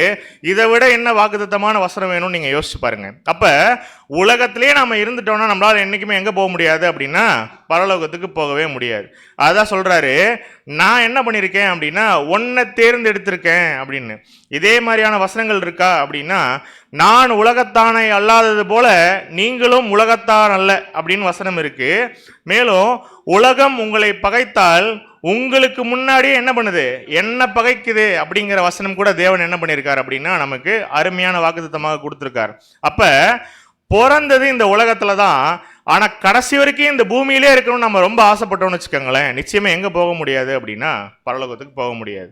அப்ப இன்னைக்கு கிளாஸ் அட்டன் பண்ணிட்டு இருக்க நாம எல்லாருமே எங்க இருக்கோம் அப்படின்னா பாளையமா பிரகாரமா அப்படின்னு ஒரு கேள்வி வச்சோம் அப்படின்னா இது வரைக்கும் சத்தியம்னா என்னன்னே தெரியாம இருந்துட்டு இருந்தோம் இல்லையா, அது பாளையத்தில் இருக்கக்கூடிய நிலைமை. என்னைக்கு தேவனுடைய வார்த்தைகளை கேட்டு உண்மையான சத்தியத்துக்கு நாம கீழ்ப்படுகிறோமோ இப்ப நாம இருட்டிலேருந்து வெளிச்சத்துக்கு வரக்கூடிய ஒரு பிள்ளைகளா மாறிட்டோம். அதான் பிரகாரத்துக்குள்ள வரக்கூடிய ஒரு விஷயத்தை குறிக்குது அப்படின்னு சொல்லி கூட பார்க்குறோம். நான் சொல்லலை, எபேசியர் வசனம் சொல்லுது, வாசிக்கலாம். எபேசியர் 5:8. எபேசியர் 5:8. முற்காலத்தில் நீங்கள் அந்தகாரமாய் இருந்தீர்கள், இப்பொழுதோ கர்த்தருக்குள் வெளிச்சமாய் இருக்கிறீர்கள், வெளிச்சத்தின் பிள்ளைகளாய் நடந்து கொள்ளுங்கள். போன வருஷம் இந்த நேரத்தில் பெரம்பூர் ஸ்ரீனிவாசால ஸ்வீட்ஸ் வாங்கிட்டு போத்தீஸ்லையும் மாதர்ஷாலையும் ட்ரெஸ் எல்லாம் எடுத்துக்கிட்டு கிறிஸ்மஸ் முடிஞ்சாலும் நியூ இயர்க்காக என்ன பண்ணிட்டு இருந்திருப்போம், ரெடி ஆகிட்டு இருந்திருப்போம் இல்லையா. ஆனால் இந்த வாரம் சண்டே ஈவினிங் கிளாஸ் இருக்குது, நிறைய பர்ச்சேஸ் பிளானும் இருக்குது. இருந்தாலும் என்ன பண்ணிட்டு இருக்கோம் அப்படின்னா அமைதியாக உட்காந்து தேவன் நம்மளை ஏதோ ஒரு பொய்யிலேருந்து விடுதலையாக்குறாருங்கிற விசுவாசத்தோடு என்ன பண்ணிட்டு இருக்கோம். ஷாப்பிங் எல்லாம் பிரதர் நாங்கள் வீக் டேஸ்லேயே முடிச்சிட்டோம் பிரதர் அப்படின்னு சில பேர் என்ன பண்ணுறீங்க, சிரிக்கிறீங்க. பட் இருந்தாலும் தேவனுக்காக என்ன பண்ணுறோம் அப்படின்னா பிரயாசப்பட்ட அநேக விஷயங்கள் நம்ம என்ன பண்ணுறோம் அப்படின்னா சாக்ரிஃபைஸ் பண்ணுறோம் இல்லையா. ஸோ போன வருஷம் நம்ம எப்படி வேணால் இருளில் இருந்திருக்கலாம். அதான் சொல்கிறார், முற்காலத்தில் நீங்கள் அந்தகாரமாக இருந்தீர்கள், இப்பொழுதோ கர்த்தருக்குள் எப்படி இருக்கீங்க வெளிச்சமாக இருக்கிறீர்கள். சொல்லிட்டு ஒரு அட்வைஸ் சொல்றாரு, வெளிச்சத்தின் பிள்ளைகளை என்ன பண்ணுங்க, நடந்து கொள்ளுங்கள் அப்படின்னு. அப்ப அப்பா யாரு பையன் யாருன்னே தெரியாம போன வருஷம் என்ன பண்ணிட்டு இருந்திருக்கோம், கிறிஸ்துமஸும் நியூ இயர் என்ன பண்ணிட்டு இருந்தோம், கொண்டாடிட்டு இருந்தோம் ஜாலியா இல்லையா? ஆனா இந்த வருஷம் தேவன் அப்பா யாரு பையன் யாரு பரிசுத்தனுடைய வல்லமைனா என்னங்கிறது என்ன பண்ணிட்டாரு, கிளியரா நமக்கு வெட்ட வெளிச்சம் போட்டு சத்தியத்துல வசனத்தின்படி சொல்லிட்டார். அப்போ யோசிச்சு பாருங்க, கடந்த கால வாழ்க்கையில நம்ம இருந்தது எல்லா நிலைமையுமே எப்படிப்பட்ட நிலைமைனா ஒரு அந்தகாரமான நிலைமை. ஆனா இப்ப உண்மையான சத்தியத்தை கேட்டு நம்ம நடக்கக்கூடிய இந்த ஒரு விஷயம் என்ன அப்படின்னா வெளிச்சத்தின் பிள்ளைகளா இருக்கும். இந்த அழைப்புக்குள்ள நம்ம வரோம் அப்படின்னா இப்ப நம்ம பாளையத்திலிருந்து பிரகாரத்துக்குள்ள வந்துட்டோம் அப்படிங்கிறது அர்த்தம். வாசிக்கலாம் 1 பேதுரு 2:9. 1 பேதுரு 2:9. நீங்களோ உங்களை அந்தகாரத்தினின்று தம்முடைய ஆச்சரியமான ஒளியினிடத்திற்கு வரவழைத்தவருடைய புண்ணியங்களை அறிவிக்கும்படிக்கு தெரிந்து கொள்ளப்பட்ட சந்ததியாயும் ராஜரீகமான ஆசாரிய கூட்டமாயும் பரிசுத்த ஜாதியாயும் அவருக்கு சொந்தமான ஜனமாயும் இருக்கிறீர்கள். என்னைக்காவது இந்த வசனம் இவ்வளோ கிளியரா புரிஞ்சிருக்காங்கிறத நீங்க யோசிச்சு பாருங்க. நீங்களோ உங்களை அந்தகாரத்தினின்று தம்முடைய ஆச்சரியமான ஒளியினிடத்திற்கு வரவழைத்தவருடைய புண்ணியங்கள் என்ன பண்ணணும், அறிவிக்கும்படி தெரிந்து கொள்ளப்பட்ட சந்ததியாயும் ராஜரீகமான ஆசாரிய கூட்டம்.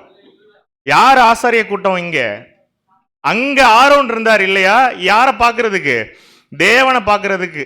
நாமெல்லாம் எப்படிப்பட்ட சந்ததி அப்படிங்கிறாருன்னா பரிசுத்த ராஜரீகமான ஆசாரிய கூட்டம் இல்லையா, தெரிந்து கொள்ளப்பட்ட சந்ததி.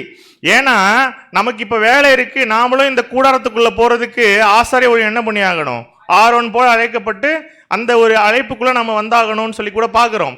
அப்ப சத்தியம் தெரிஞ்ச நமக்கு தான் இந்த உள்ள போகக்கூடிய ஆசாரிய வாய்ப்பு அப்படிங்கிறத தேவன் சொல்லிட்டார். இந்த சத்தியமெல்லாம் தெரியாம நான் டைரக்டா மகா பரிசுத்த ஸ்தலத்துக்குள்ள போகணும், போய் தேவனை நான் தரிசிக்கணும் அப்படின்னா அதுக்கு வேற வாய்ப்பே கிடையாது.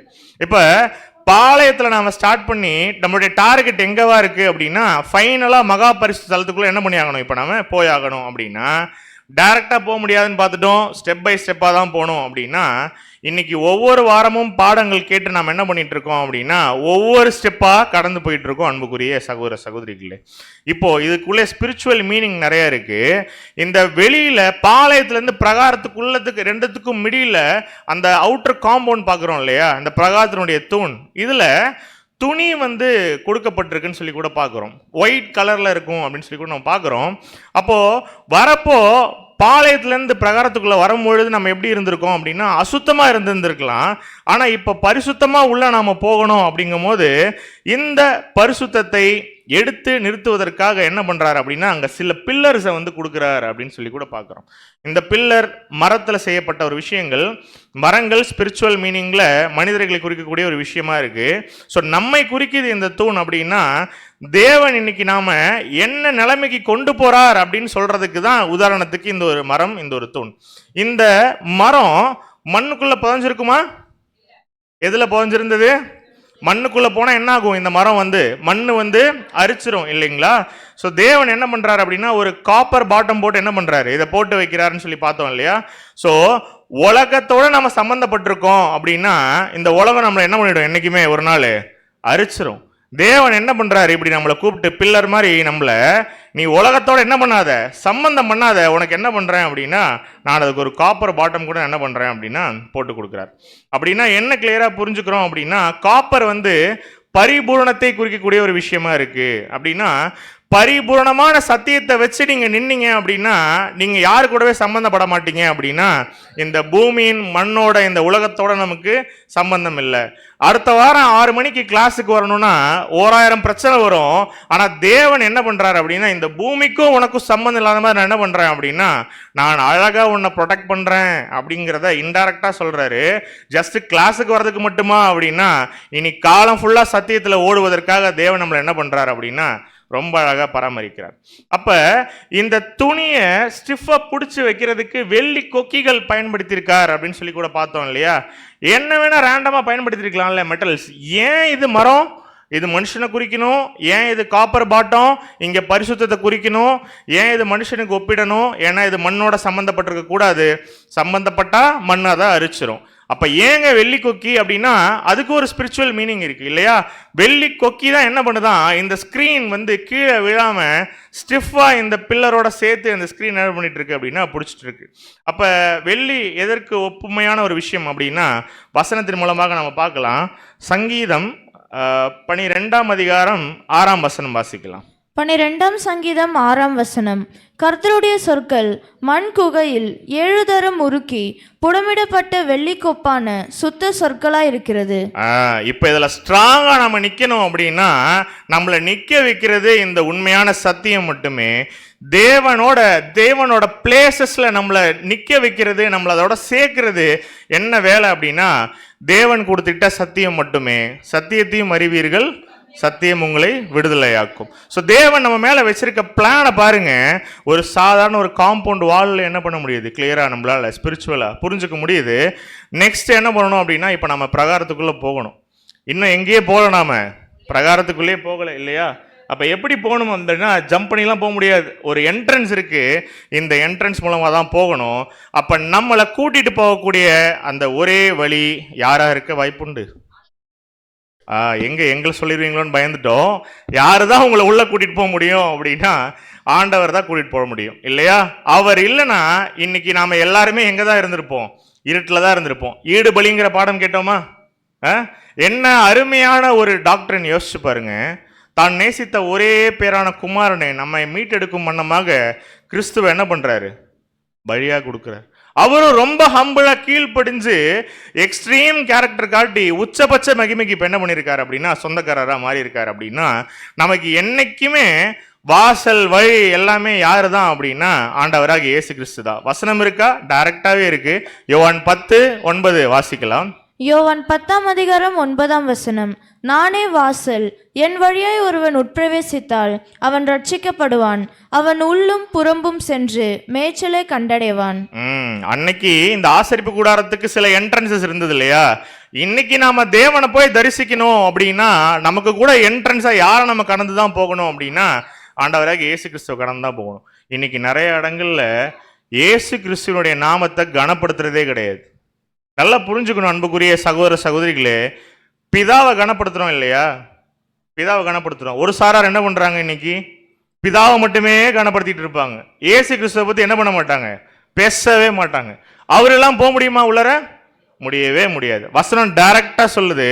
அப்ப என்ன மாதிரியான ஒரு கணத்தை நம்ம என்ன பண்ணணும் அப்படின்னா இயேசு கிறிஸ்துவுக்கு கொடுக்கணும் இல்லையா? அன்புக்குரிய சகோதர சகோதரிகளே, மேலும் வசனம் இன்னும் சொல்லுது, வாசிக்கலாம். யோவான் 10:7.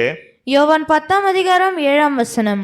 ஆதலால் இயேசு மறுபடியும் அவர்களை நோக்கி, நானே ஆடுகளுக்கு வாசல் என்று மெய்யாகவே மெய்யாகவே உங்களுக்கு சொல்லுகிறேன். ஃபர்ஸ்ட் கேட்டுக்குள்ள வரணும் அப்படின்னா நமக்கு என்ட்ரன்ஸே யாரு அப்படின்னா ஆண்டவராக இயேசு கிறிஸ்து தான். அவர் மூலமா இப்ப நாம உள்ள வந்துடுறோம். பாளையத்துல இருந்து பிரகாரத்துக்குள்ள வந்துட்டா அப்படின்னா இப்ப நம்ம கண்ணுக்கு ஃபர்ஸ்ட் என்ன தெரியும்? பலிபீடம் தெரியணும். அப்படின்னா இந்த பலிபீடத்தை உள்ள பிரகாரத்துக்குள்ள வந்து பார்க்கும் பொழுது நமக்கு என்ன தெரியணும் அப்படின்னா பலி தெரியணும். அப்படின்னா என்ன அர்த்தம் பிரதர்னா வாசிக்கலாம். எபிரேயர் 13:10. எபிரேயர் 13ஆம் அதிகாரம் 10ஆம் வசனம். நமக்கு ஒரு பலிபீடம் உண்டு, அதற்குரியவைகளை புசிக்கிறதற்கு கூடாரத்தில் ஆராதனை செய்கிறவர்களுக்கு அதிகாரம் இல்லை. டீப்பான மீனிங்ஸ் இதெல்லாம். இஸ்ரேல் ஜனங்கள் பத்தியும் இயேசு கிறிஸ்து பத்தியும் சொல்லப்படுற விஷயங்கள். நமக்கு பலி செலுத்த பலிபீடம் அப்படிங்கிறத விட நமக்காக பலி செலுத்தின ஒருத்தர் இருக்காரு. அவரு தான் யாரு அப்படின்னா ஆண்டவராக இயேசு கிறிஸ்து. அந்த பலிபீடத்துல ஃபர்ஸ்ட் பலி செலுத்தினது யாரு அப்படின்னா நம்முடைய ஆண்டவர் தான். ஈடு பலிங்கிற ஒரு பாடம் பார்த்தோம் இல்லையா? அதான் திரும்பி ரீஸ்ட்ரெஸ் பண்றோம். சாக்ரிஃபைஸ். இன்னைக்கு அப்பாவும் பையனும் சாக்ரிஃபைஸ் பண்ணலை அப்படின்னா நம்மளால இந்த சத்தியத்துக்குள்ளர டிராவல் பண்ணி போகவே முடியாது. நாம பார்த்தாச்சா? கொஞ்ச வாரத்துக்கு முன்னாடி தான் ரான்சம் ஈடு பலிங்கிற பாடம் பார்த்தோம் இல்லைங்களா? அந்த சத்தியத்தை புரிஞ்சுக்காம அந்த சத்தியத்தை அக்செப்ட் பண்ணிக்காம நமக்கு என்னவே கிடையாது அப்படின்னா பிதாவை பார்க்கறதுக்கும் பரலோகம் போறதுக்கும் வாய்ப்பே கிடையாது. சப்ஜெக்ட்னா 2 வாரத்துக்கு முன்னாடி எடுத்த அந்த சப்ஜெக்ட் வீடியோவை பற்றி நான் சொல்லலை. அதில் சொல்லப்பட்ட தாற்பயம், அதில் சொல்லப்பட்ட கருத்து, சத்தியத்தை நான் என்ன பண்ணுறேன் அப்படின்னா மீன் பண்ணுறேன். சரி, உள்ளே வந்துட்டோம். பலிபீடம் இயேசு கிறிஸ்து தான். அவரே தன்னை என்ன பண்ணார் அப்படின்னா பலியாக செலுத்தினார் அந்த இடத்துல. பலிபீடத்துக்கு பிற்பாடு இந்த பலி இல்லாமல் நம்ம என்ன பண்ண முடியாது, அந்த பலியின் புண்ணியங்கள் இல்லாமல் நம்மளால உள்ளே போகவே முடியாதுன்னு பார்த்துட்டோம். பலிபீடத்துக்கு அடுத்தது உள்ள என்னங்க இருக்கும்? பளபளப்பாக்கப்பட்ட செம்பு தண்ணீர் தொட்டி பார்த்தோம் இல்லையா? முன்னாடி நின்னா ஒரு உருவம் தெரியும், நம்ம நிக்கிற உருவம் நமக்கு தெரியும் அப்படின்னா அந்த அளவுக்கு அது பாலிஷ்டான தண்ணீர் தொட்டி. ஹோட்டல்ஸ்லாம் பார்த்தீங்கன்னா கை கழுவுற இடத்துல கண்ணாடி வச்சிருப்பாங்க, பார்த்துருக்கீங்களா? ஏன்? நம்ம க்ளீனாக நம்மளை என்ன பண்ணணும், எப்போதும்னா க்ளீன் பண்ணிட்டு போகும்பொழுது எப்படி போகணும் அப்படின்னா நீட்டாக போகணும் அப்படிங்கிறதுக்காக. ஏன்? நம்ம சாப்பிட்டதுனால சில அழுக்குகள் ஏதாவது ஒட்டிகிட்டு இருந்தாலோ இல்லை அன்கிளீன்டாக இருக்கும் அப்படின்னா அதை பார்த்து நம்ம என்ன பண்ணிக்கணும் அப்படின்னா நம்மளை கரெக்ட் பண்ணிக்கணுங்கிறதுக்காக. இந்த பளபளக்கப்பட்ட செம்பு தண்ணீர் தொட்டிக்கும் என்ன ரோல் அப்படின்னா அதே ரோல் தான். அதனால தான் நார்மல் செம்பு இல்லை, பாலிஷ்டு காப்பர் அப்படின்னு சொல்லி கூட பார்க்குறோம். இது எதுக்கு அப்படின்னா நாம் நம்முடைய அழுக்குகளை நீக்கிறதுக்கு. பலிபீடத்தை பார்த்து ஈடுபலி, கிறிஸ்துவின் ஈடுபலியை என்னைக்கு விசுவாசிச்சுட்டு உள்ள வரோமோ நாமளும் என்ன பண்ணணும் அப்படின்னா நம்ம கிட்ட இருக்கக்கூடிய அழுக்கு குறைகள் எல்லாத்தையும் என்ன பண்ணணும் அப்படின்னா இதை வச்சுக்கிட்டு பரிசுத்த ஸ்தலத்துக்குள்ளார போகவே முடியாது. இந்த பாடம் இந்த கிளாஸ் எல்லாம் கேட்கறதுக்கு எதுக்காக அப்படின்னா ஒரு பெட்டர் ஹியூமனாக மாறுறதுக்காக. நாம் எல்லாமே என்றைக்குமே சத்தியம் நமக்கு தேவன் வெளிப்படுத்துறதுனால என்றைக்குமே ஒரு வீண் பெருமைக்குள்ளே போயிடவே கூடாது. எனக்கு சத்தியம் தெரியும், நான் சொல்கிறது தான் கரெக்டு, எனக்கு என்னெல்லாம் தெரியும் தெரியுமா, அந்த மென்டாலிட்டிக்குள்ளே போகவே கூடாது.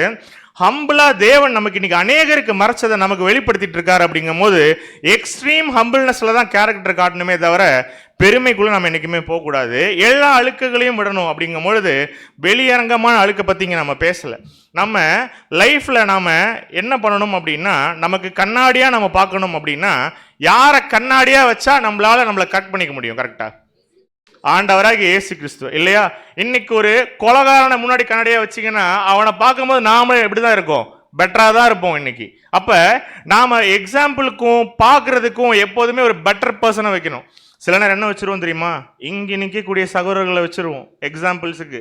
இவங்களும் மனுஷங்க தான், நாளைக்கு இவங்க விழுந்து போயிட்டாங்கன்றதுக்காக இந்த சத்தியமே பொய்னா ஆயிடுமா? கிடையவே கிடையாது. இதனால தான் இன்னைக்கு அநேகம் பேர் சபை என்ன பண்ணுறது அப்படின்னா மாறிட்டே இருக்குது. ஏன்? இங்கே இவங்க சரியில்லை, அங்கே அவங்க சரியில்லை. ஏன்? நம்ம பார்க்குற மிரர் யாரை வச்சுட்டு இருக்கோம் அப்படின்னா அஃப்கோர்ஸ் வசனம் பேசுகிறவங்க சத்தியம் பேசுகிறவங்க எப்படி தான் இருக்கணும், அதுக்கு கீழ்ப்படிறவர்களாக தான் இருக்கணும். நாம் என்றைக்குமே யாரை ரோல் மாடலாக எக்ஸாம்பிளாக வைக்கலாம் அப்படின்னா ஆண்டவராக இயேசு கிறிஸ்துவை வைக்கலாம். அவரை பார்த்து நம்மளை க்ளீன் பண்ணிக்கும் பொழுது நம்ம எப்படி பண்ண முடியும் அப்படின்னா ஒரு பெட்டர் பர்சனாக மாற முடியும். அதனால தான் இந்த தண்ணீர் தொட்டிக்குள்ளே என்ன இருக்கும், ஆக்சுவலி வெளியில தான் கண்ணாடி மாதிரி இருக்கு, தண்ணீர் தொட்டிக்குள்ள நிச்சயம் என்ன இருக்கணும், தண்ணீர் இருக்கணும் இல்லையா? அதில் கழுவாம நம்மளால என்ன பண்ண முடியாது அப்படின்னா உள்ள போகவே முடியாது. ஸோ தண்ணி எதை குறிக்கும் அப்படிங்கிறத எபேசியர் அழகா சொல்லுது பாருங்க. 5:26 வாசிக்கலாம். எபேசியர் 5:26 தாம் அதை திருவசனத்தை கொண்டு தண்ணீர் முழுக்கினால் சுத்திகரித்து பரிசுத்தமாக்குகிறதற்கும். அப்ப என்ன கிளியரா புரிஞ்சுக்கலாம்னா தண்ணீர் சுத்தமான தேவனுடைய வேத வாக்கியங்களை குறிக்கக்கூடிய ஒரு விஷயமா இருக்கு. தவறான குணலட்சணம் இருக்கா? நிறைய கோவம் வரும். நிறைய கோவம் வருதா? தவறான குணலட்சணம், குறைச்சிக்கணும். அந்நிய காரியங்கள்ல தலையிடக்கூடிய விஷயம் நமக்கு தேவையே இருக்காது, வேற யாரை பத்தின விஷயமா இருக்கும். நாம போய் என்ன பண்ணிட்டு இருப்போம், சில நேரம் மூக்க நுழைச்சு நம்ம டைமை வேஸ்ட் பண்ணிட்டு இருப்போம். சில நேரங்களில் யாரோ சொன்ன சில அறகுறையான விஷயங்களை கேட்டு யாரை பற்றியோ அவதூறாக என்ன பண்ணிட்டு இருப்போம் அப்படின்னா பரப்பிட்டு இருப்போம். இதெல்லாம் தேவனுக்கு பிடிக்காத சில குணலட்சணங்கள். இதெல்லாம் வசனம் படிக்க படிக்க என்ன பண்ணணும் அப்படின்னா நாம கம்ப்ளீட்டாக நம்மளை சுத்திகரிச்சுட்டே வரணும். இப்போ இந்த கிளாஸஸ் கம்ப்ளீட் பண்ணும் பொழுது டீப்பாக பர்சனலாக நீங்கள் கவனிக்கும் பொழுது நமக்குள்ள சில மனமாற்றங்கள் என்ன பண்ணியிருக்கணும் அப்படின்னா ஏற்பட்டிருக்கணும். இல்லைன்னா இது ஜஸ்ட்டு சண்டே உட்கார்ந்து கேட்டுட்டு போகிற ஒரு சடங்காக தான் மாறிடுமே தவிர நமக்கு அதில் எந்த ஆவிக்குரிய ஒரு பிரயோஜனமும் இருக்காது. அப்போ க்ளீன் பண்ண தான் பரிசுத்த ஸ்தலத்துக்குள்ளே போக முடியும். அப்படின்னா ஃபஸ்ட்டு ஒரு என்ட்ரன்ஸ் பார்த்தோம் இல்லையா, அந்த என்ட்ரன்ஸ் என்ன அப்படின்னா கிறிஸ்து நமக்கு கொடுத்துட்ட அந்த ஒரு அருமையான ஒரு வாய்ப்பை குறிக்குது அந்த முதல் என்ட்ரன்ஸ் அப்படின்னு சொல்லி கூட பார்க்குறோம். ரெண்டாவது ஒரு என்ட்ரன்ஸ் இருக்குது. ஏன்னா பலிபீடம் பார்த்தாச்சு, தண்ணி தொட்டி பார்த்தாச்சு, பிரகாரத்துலேருந்து இப்போ உள்ள எங்கே என்ட்ராகணும் அப்படின்னா பரிசுத்த ஸ்தலத்துக்குள்ள என்ட்ராகணும்னு பார்க்குறோம். அப்போ இந்த என்ட்ரன்ஸ் யாரை குறிக்குது அப்படின்னா இந்த என்ட்ரன்ஸ் நமக்காக அவர் எடுத்துட்ட ஞானஸ்நான உடன்படிக்கையை குறிக்கக்கூடிய ஒரு விஷயமா இருக்கு. வசனம் வாசிக்கலாம். எபிரேயர் 10:19. எபிரேயர் 10:19. ஆகையால் சகோதரரே, நாம் பரிசுத்த ஸ்தலத்தில் பிரவேசிப்பதற்கு இயேசுவானவர் தமது மாம்சமாகிய திரையின் வழியாய் புதிதும் ஜீவனுமான மார்க்கத்தை நமக்கு உண்டு பண்ணினபடியால். எவ்வளோ மீனிங்ஃபுல்லான வசனம்னு பாருங்க. இந்த வசனத்தை சும்மா படிச்சா புரியாது, அதான் ரொம்ப அழகா வசனம் சொல்லுது. ஆகையால் சகோதரரே, நாம எங்க போறதுக்கு பரிசுத்த ஸ்தலத்துக்குள்ள போறதுக்கு வசனம் அதான் சொல்லுது. இயேசுவானவர் தமது மாம்சமாகிய திரையின் வழியாய். படிக்கும்பொழுது எந்த திரை நமக்கு என்ன ஆகாது, ஆக்சுவலி புரியாது. இந்த ஆசிரியப்பு கூடாரத்தை மைண்ட்ல வச்சுக்கோங்க. திரையின் வழியாய் புதிதும் ஜீவனுமான மார்க்கத்தை நமக்கு உண்டு பண்ணினபடியால். அப்படின்னா ஒரு புது மார்க்கத்தை என்ன பண்றாரு அப்படின்னா 30 வயசுல உண்டு பண்றாரு. எப்போ? தேவனுக்காக தன்னை அர்ப்பணித்து ஞானஸ்நான உடன்படிக்கை எடுத்த பொழுது. நம்ம தெரியல உட்கார்ந்துருக்கக்கூடிய எத்தனை பேர் ஞானஸ்நானம் எடுத்திருக்கோம்? கரங்களை உயர்த்துங்க. ஓகே. ஸோ உங்களுக்கு கடைசியாக ஒரு பாடம் இருக்குது, ஞானஸ்நானம் அப்படிங்கிற ஒரு பாடம். இந்த அடிப்படை வேதாகம வகுப்புக்கு எல்லாமே கடைசி கிளாஸ் என்ன அப்படின்னா, அந்த கிளாஸினுடைய நேம் வந்து பேப்டிசம் அப்படிங்கிற ஒரு பாடம் தான் இருக்கும். அதில் டீப்பாக நிறைய பாயிண்ட்ஸ் நம்ம கவனித்து பார்க்கலாம், வேதம் என்ன சொல்லுது அப்படின்னு. அப்போது இதெல்லாம் கேட்டு நம்ம பேப்டிசம் எடுத்திருக்கோமா அப்படிங்கிறத நம்ம யோசிக்கணும். ஸோ கை தூக்கின எல்லாரையுமே என்ன பண்ணலாம், நம்ம லாஸ்ட் கிளாஸில் கவனிக்கலாம், சந்திக்கலாம், நிறைய விஷயங்களை கூர்ந்து தியானிக்கலாம். ஆனால் இயேசு கிறிஸ்து எடுத்த பேப்டிசமை நாமளும் எடுத்தாதான் உள்ள எங்கே போக முடியும் அப்படிங்கிற இந்த வசனம் சொல்லுது அப்படின்னா, பரிசுத்த ஸ்தலத்துக்குள்ளார போக முடியுங்கிறத சொல்லுது. அப்போ இப்ப பேப்டிசம்னா என்னன்னு புரிஞ்சுக்கணும். அப்படின்னா உள்ள போனா என்ன பண்ணிடக்கூடாது அப்படின்னா, அசுத்தமான எந்த காரியங்களும் என்ன பண்ணிடக்கூடாது, பரிசுத்த ஸ்தலத்துக்குள்ளார செஞ்சிடவே கூடாது. நம்ம லைஃப் இனிமே நாம நினைச்ச மாதிரி என்னைக்குமே என்ன பண்ணிடக்கூடாது அப்படின்னா வாழக்கூடாது. 2026 எல்லாத்துக்கும் நிறைய ஆஸ்பிரேஷன்ஸ், கோல்ஸ், நிறைய ஆசைகள் இருக்கா? இப்படிதான் என் அடுத்த வருஷம் போகணும்னு உங்களுக்குள்ள என்ன வேணா ஆசைகள் மைண்ட்ல இருக்கலாம். ஆனா இயேசு கிறிஸ்து போல உம்முடைய சித்தம் செய்ய நான் வருகிறேன்ப்பா அப்படிங்கிற அந்த ஒரு மைண்ட் என்ன பண்ணணும் அப்படின்னா நமக்கு எப்பொழுதுமே இருக்கணும். சாக்ரிஃபைஸ் பண்ணணுமா வாழ்க்கையில? என்ன பிரதர் 2026 இன்னும் ஆரம்பிக்கவே இல்லை, அதுக்குள்ள சாக்ரிஃபைஸ் அது இதுன்னெலாம் பயமுறுத்துறீங்க அப்படின்னா, இயேசு கிறிஸ்து மாதிரி ஒரு வாழ்க்கை வாழணும்னா பரலோகம் கிடையாதுங்கிறத விசுவாசிக்கிறீங்களா? ஓகே, இது உங்களுக்கும் சரி எனக்கும் சரி எல்லாருக்கும் என்ன அப்படின்னா, நம்முடைய வாழ்க்கைகளில் நம்ம நிறைய சில விஷயங்கள் சாக்ரிஃபைஸ் என்ன பண்ணணும் அப்படின்னா பண்ணி தான் ஆகணும். அதான் வசனம் சொல்லுது. சங்கீதம் 50:5 வாசிக்கலாம். 50ஆம் சங்கீதம் 5ஆம் வசனம்.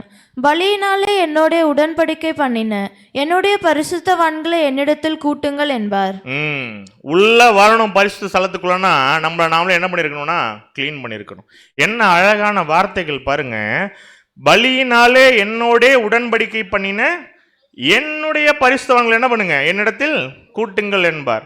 பரிசுத்தவான்கள் அப்படின்னா ஜஸ்ட் ஒயிட் ஷர்ட் போட்டுட்டு சப்ஜெக்ட் பேசுறது இல்லை. ஒயிட் ஷர்ட் போட்டவங்கலாம் இன்னைக்கு பரிசுத்தவான்கள்லாம் இன்னைக்கு சென்னையில் எத்தனை பேர் இருப்பாங்க? இது மாதிரி லட்சக்கணக்கான பேர் ஞாயிற்றுக்கிழமை என்ன பண்ணியிருப்பாங்க? ஒயிட் ஷர்ட் தான் போட்டிருப்பாங்க. அப்போ என்ன கிளியராக சொல்ல வரோம் அப்படின்னா, ஜஸ்ட் போடுற அங்கிகளை வச்சு என்ன பண்ணிட முடியாது, நாம ஒருத்தவங்க பரிசுத்தவானாலேங்கிறத முடிவு பண்ணிட முடியாது. பலியினாலே அவங்க என்ன பண்ணியிருக்கணும், அவங்களோட தேவனோட உடன்படிக்கை பண்ணுனா அவங்கள சொல்லும் பொழுது எப்படி சொல்றாரு, என்னுடைய பரிசுத்தவான்களை என்ன பண்ணுங்க என்னிடத்தில் கூட்டுங்கள் என்பார். அப்போ நம்ம யோசிக்கணும் எப்படிப்பட்ட ஒரு வாழ்க்கை நாம பிரியமான தேவனுக்கு பிரியமான ஒரு வாழ்க்கை வாழணும்னு. ரோமர் 12:1 வாசிக்கலாம். ரோமர் 12ஆம் அதிகாரம் 1ஆம் வசனம். அப்படி இருக்க சகோதரரே, நீங்கள் உங்கள் சரீரங்களை பரிசுத்தமும் தேவனுக்கு பிரியமுமான ஜீவ பலியாக ஒப்பு கொடுக்க வேண்டும் என்று தேவனுடைய இரக்கங்களை முன்னிட்டு உங்களை வேண்டிக் கொள்கிறேன். இதுவே நீங்கள் செய்யத்தக்க புத்தி உள்ள ஆராதனை. தேவனுக்கு பிரியமான ஒரு வாழ்க்கை வாழணும் அப்படின்னா நம்ம கிட்ட இருக்கக்கூடிய துர்குண லட்சணங்கள் எல்லாத்தையும் என்ன பண்ணணும் அப்படின்னா எல்லாத்தையும் விட்டுட்டு கழுவிட்டு சுத்தமாக வரணும். உதாரணத்துக்கு இதெல்லாம் செய்யாம இந்த குணலட்சணங்களை தான் மாற்றிக்காம சண்டே மார்னிங்கும் ஈவினிங்கும் ப்ரேயருக்கு போனால் அது புத்தி உள்ள ஆராதனையா?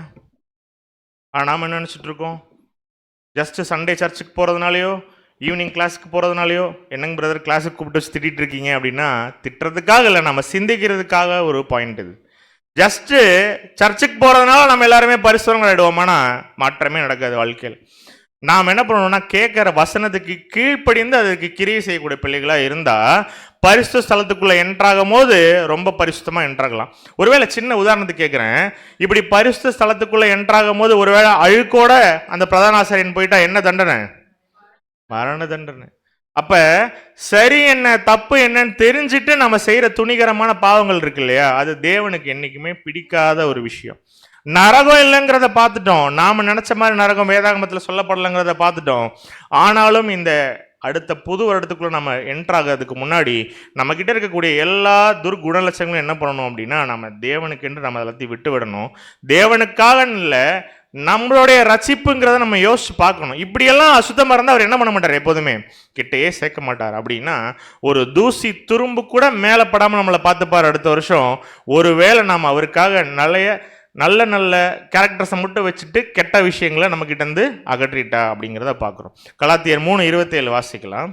கலாத்தியர் 3:27 ஏனெனில் உங்களில் கிறிஸ்துவுக்குள்ளாக ஞானஸ்தானம் பெற்றவர்கள் எத்தனை பேரோ அத்தனை பேரும் கிறிஸ்துவை தரித்து கொண்டீர்களே. யாரெல்லாம் கிறிஸ்துவுக்குள்ளாக ஞானஸ்தானம் பெற்றிருக்கீங்களோ அத்தனை பேரும் நீங்க இப்ப யாரை போட்டுட்டு இருக்கீங்க அப்படிங்கிறாருன்னா கிறிஸ்துவை தரித்து கொண்டிருக்கிறீர்களே. நீங்க பிரகாரத்துல இருந்து பரிசுத்த ஸ்தலத்துக்கு உள்ள போன எல்லாருக்கும் இன்னைக்கு கிறிஸ்து தான் ட்ரெஸ், அவரை தான் ட்ரெஸ்ஸாக போட்டிருக்கோம் அப்படின்னு சொல்லி கூட வசனம் சொல்லுது. 2 கொரிந்தியர் 5:17 வாசிக்கலாம். 2 கொரிந்தியர் 5:17 இப்படி இருக்க ஒருவன் கிறிஸ்துவுக்குள் இருந்தால் புது சிருஷ்டியா இருக்கிறான், பழையவைகள் ஒழிந்து போயின, எல்லாம் புதிதாயின. நம்ம கிட்ட இருக்கக்கூடிய கெட்ட விஷயங்கள் எல்லாம் எப்படி இருக்கணும் அப்படின்னா எல்லாம் ஒழிந்து போயிடும். அதான் பழையவைகள், பழைய கேரக்டரு, தவறான சிந்தை, எண்ணம், ராங் ஆட்டிடியூடு எல்லாமே என்ன பண்ணிக்கணும்னா ஒழிந்து போகணும். எல்லாமே என்ன ஆகணும் அப்படின்னா புதிதாகணும். அதை தான் நமக்கு என்ன பேர் கொடுக்குறார் அப்படின்னா, இப்படி வச்சுக்கலாமா, இத்தனை நாள் என்ன பார்த்தோம், கிறிஸ்துவின் மணவாட்டி சபை 1,44,000 பேர், நிறைய டைட்டில் இருக்கு. தேவன் நமக்கு கொடுக்கக்கூடிய அருமையான டைட்டில் என்ன அப்படின்னா, இப்படி இருக்க ஒருவன் கிறிஸ்துவுக்குள் இருந்தால், யாரெல்லாம் கிறிஸ்துக்குள்ள இருக்காங்களோ அவங்களுடைய பேர் என்னங்க, புது சிருஷ்டி, நியூ கிரியேஷன் இருக்கும். அப்ப நமக்கெல்லாம் என்ன டைட்டில் கொடுத்துருக்காரு அப்படின்னா நியூ கிரியேஷன், பெட்டர் பர்சனா மாறணும், பழையவைகள் எல்லாம் ஒளிந்து போகணும், எல்லாமே புதுசா மாறணும் அப்படின்னு. சரிங்க பிரதர், நீங்கள் சொல்கிறதெல்லாம் கேட்டு சுத்திகரிச்சுட்டு பலிபீடத்தை பார்த்து கிராஸ் பண்ணி சுத்திகரிச்சுட்டு பரிசுத்தமாக உள்ளே வரும்பொழுது நமக்கு என்ன பிரதர் கிடைக்கும், இப்படி பரிசு ஸ்தலத்துக்குள்ளே வந்தா அப்படின்னா உள்ளே வந்தால் அருமையான சாப்பாடு கிடைக்கும். எங்கே கிடைக்கும்? அங்கே உள்ளர மேஜை இருந்ததுங்களா, மேஜையில் பொன் அந்த ஒரு பூச்சி செய்யப்பட்ட சித்தி மரத்தினால் செய்யப்பட்ட இந்த ஒரு அப்ப மேஜை, இந்த மேஜை மீது என்ன இருந்தது அப்படின்னு சொல்லி பார்த்தோம்னா அப்பங்கள் இருந்தது. எத்தனை அப்பம் இருந்தது? 6 அப்பம். 7 5 5 7 6 அப்பங்கள் இருந்தது. ஏன் 6 அப்பங்கள் அடுக்கி வைக்கப்பட்டிருக்கு அப்படிங்கிறதுக்குண்டான கேள்விக்குண்டான க்ளூ உங்க பைபிளுடைய முதல் பேஜில் இருக்கு. பைபிள் யாரும் எடுத்துட்டு வரலைங்களா? படைப்பா பைபிள் நீங்கள் பார்க்காமே சொன்னா அப்புறம் நான் என்ன சொல்றது? 6 சொல்லிட்டேன், பைபிள் ஃபர்ஸ்ட் பேஜில் க்ளூ இருக்குன்னு சொல்லிட்டேன். 6 நாள் 12 கோத்திரம். அப்போ இன்னும் என்ன பண்ணலன்னா அந்த ஃபர்ஸ்ட் பேஜை ஓப்பன் பண்ணி பார்க்கல. யாராவது ஒருத்தர் பார்த்துருந்தா க்ளூவாவது. எத்தனை புஸ்தகங்கள் நமக்கு இருக்கு அப்படின்னா, தேவன் நாம வாசிக்கணும் நமக்கு கொடுத்துட்டது ஜஸ்ட் 66 புக்கு தான் இல்லையா? அதை மீறி இருக்கிறது எதுவும் தேவன் நமக்கு என்ன பண்ணல, ஆக்சுவலினா நம்முடைய வாழ்க்கையில சத்தியமா அனுமதிக்கல. அதான் நம்ம கிளியரா புரிஞ்சுக்கணும். ஏன் 6 அடுக்கி இருக்குன்னா, நியூ டெஸ்டமெண்ட்டும் ஓல்டு டெஸ்டமெண்ட்டும் நீங்கள் ஆட் பண்ணி பாருங்க, இன்னைக்கு வெறும் 66 புக்ஸ் தான் இருக்கும். அதுக்கப்புறம் இடை செருக்கப்பட்ட அந்த அடிஷ்னல் வசனங்கள் வேர்சஸ் எதுவுமே சாப்டர்ஸ் எதுவுமே என்ன இல்லைன்னா தேவனுடைய டிவைன் பிளான்ல இல்லை அப்படிங்கிறதுக்கு ரொம்ப அருமையான இது ஒரு எக்ஸாம்பிள். ஆசரிப்பு கூடாரத்துக்குள்ள இது மாதிரி 1000 சீக்ரெட்ஸ் இருக்கு. அதான் நான் சொன்னேன், கண்டினியூஸ் ஸ்டடியா பார்த்தீங்கன்னா இது 2 வருஷம் போகும், போரே அடிக்காது. ஜஸ்ட் அந்த ஒரு வெள்ளி கொக்கி இருக்கு இல்லையா, அதோட டைமென்ஷன் இருக்கு இல்லையா, அதோட அளவு இருக்கு இல்லையா, அதுல ஸ்பிரிச்சுவல் மீனிங் இருக்கு. உள்ள 2 பில்லர்ஸ்க்கு பிட்வீன்ல ஒரு கேப் இருக்கும் இல்லையா, அதுல சில ஸ்பிரிச்சுவல் மீனிங்ஸ் இருக்கு. அப்போஸ்தலர்கள் பத்தி உள்ளர இருக்கு, நிறைய டீப்பான டாக்டரின்ஸ் இருக்கு. அப்ப எல்லாத்தையும் கிளீன் பண்ணிட்டு பரிசுத்தமா உள்ள வந்தா உண்மையான இந்த 66 புஸ்தகத்துல இருந்து வரக்கூடிய இந்த உண்மையான சத்தியத்தை தேவன் என்ன பண்றாரு அப்படின்னா நமக்கு கொடுக்கிறார். மத்தேயு 4:4 வாசிக்கலாம். மத்தேயு 4:4 அவர் பிரதியுத்தரமாக, மனுஷன் அப்பத்தினாலே மாத்திரமல்ல தேவனுடைய வாயிலிருந்து புறப்படுகிற ஒவ்வொரு வார்த்தையினாலும் பிழைப்பான் என்று எழுதியிருக்கிறதே என்றார். பரிசுத்த ஸ்தலத்துக்குள்ள போகணும்னு முடிவு பண்ணிட்டா ஜஸ்ட் இதை சாப்பிட்டுட்டு தான் என்ன பண்ண முடியும், உள்ளர போக முடியும். சில பேருக்கு இந்த அவுட் சைட் ஃபுட்ஸ்லாம் ஒத்துக்காது அப்படின்னு சொல்லுவாங்க, கேட்டிருக்கீங்களா? அந்த மாதிரி தான்.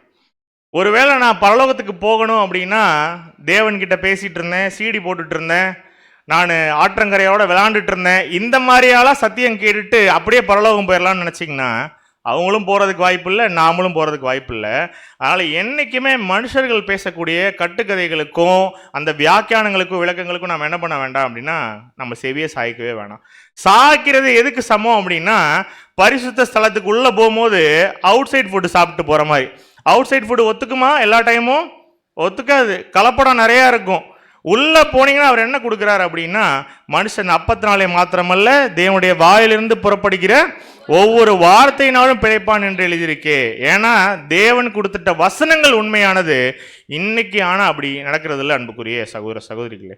ஸோ இதை மட்டும்தான் சாப்பிட்ணும். இதை மட்டும் சாப்பிட்டா நம்மளால் என்ன பண்ண முடியும்னா, உள்ளே போயிட்டு அருமையான ஒரு ஃபுட்டை ருசி பார்த்து அடுத்த ஒரு பாட்டுக்குள்ளே தேவனை நோக்கி போகிறதுக்கு நம்மளால் என்ன பண்ண முடியும்னா உற்சாகமாக ஓட முடியும். இப்படி ஒருவேளை நாம் அப்படி உண்மையான சத்தியத்தை சாப்பிட்டா நாமளே வெளிச்சமாக இருப்போம். உள்ள பொன் குத்து விளக்கு இல்லையா, வெளிச்சம். ஏன்னா இந்த மேலையில் உள்ள அப்பங்களை சாப்பிட்ட பிற்பாடு அடுத்து என்ன ஒரு பொருள் நம்ம பார்க்குறோம் அப்படின்னா பொன் குத்து விளக்கு. ஜஸ்ட் குத்து விளக்குலேருந்து மட்டும் வரக்கூடிய ஒளிகள் கிடையாது. நாமளே எப்படி தான் இருக்கோங்கிறத மத்தேயு 5:16 வாசிக்க கேட்கலாம். மத்தேயு 5:16 இவ்விதமாய் மனுஷர் உங்கள் நற்கிரியைகளை கண்டு பரலோகத்தில் இருக்கிற உங்கள் பிதாவை மகிமைப்படுத்தும்படி உங்கள் வெளிச்சம் அவர்கள் முன்பாக பிரகாசிக்க கடவது. ஈவினிங் இங்கே உட்கார்ந்து இந்த 6 அப்பங்களை கேட்டுட்டு ஒருவேளை நாம் அடுத்த வாரம் திரும்பியும் அகெயின் காலையில் வேற எங்கேயாவது போயிட்டு இந்த 66 கேட்கலாம வேற ஏதாவது கேட்டுட்டு இருக்கோம்னு வச்சுக்கோங்களேன், உள்ளே போனால் என்ன கிடைக்காது அப்படின்னா இந்த வெளிச்சம் என்றைக்குமே கிடைக்காது. இது ரெண்டுத்துக்கும் நிறைய டிஃப்ரென்ஸ் இருக்குது. அதான் நம்ம பார்க்குறோம். இந்த கிளாஸஸ் நடத்துறது யாரையோ கன்வெர்ட் பண்ணுறதுக்கு, யாரையோ டார்கெட் பண்ணுறதுக்கு, யாரையோ இங்கேருந்து பிரிக்கிறதுக்கு அப்படிலாம் இல்லை. தேவன் கிட்ட போய் சேரணும் நாம அப்படின்னா உண்மையான சத்தியம் எது, பொய்யான அசத்தியம் எதுங்கிறத வேறு பிரித்து காட்டணும். அப்பாவும் பையனும் ஒன்றுன்னு சொல்லி நீங்கள் காலையில் போய் ஒரு இடத்துல உட்காந்து பாடத்தை கேட்டுட்டு வந்துட்டு அப்பாவும் பையனும் வேறங்கிறத நாங்கள் ஒத்துக்கிறோன்னு சாயங்காலம் ஒத்துக்கிறீங்க அப்படின்னா தேவன் நிச்சயமாக அதுக்கு என்ன பண்ண மாட்டார் அப்படின்னா பதில் தர மாட்டார். நாம் எடுக்கக்கூடிய அந்த ஒரு ஆராதனை புத்தி உள்ள ஆராதனையாக இருக்கணும். இப்படி ஒருவேளை இந்த சத்தியத்தை தெரிஞ்சுக்கிட்டு கேட்டு புரிஞ்சுக்கிட்டு உண்மையாக ஒளி வீசுகிறோம் அப்படின்னா நம்முடைய ஜீவ பலி எப்படி இருக்குமா? தேவனுடைய பார்வைக்கு சுகந்த வாசனையாக இருக்குமா? பரிசுத்த ஸ்தலத்துல நம்மளுடைய அந்த ஒரு தூப வர்க்கம் இருக்கு இல்லையா, தூப பீடத்தில் இருக்கக்கூடிய தூப வர்க்கம், நம்மளுடைய பலிகள் அதனுடைய வாசனை எங்க போகணும் அப்படின்னா அங்க எப்படி பழைய ஏற்பாட்டு காலப்பகுதியில் ஆரோன் போறதுக்கு முன்னாடியே உள்ள டிராவல் ஆகி போகுது.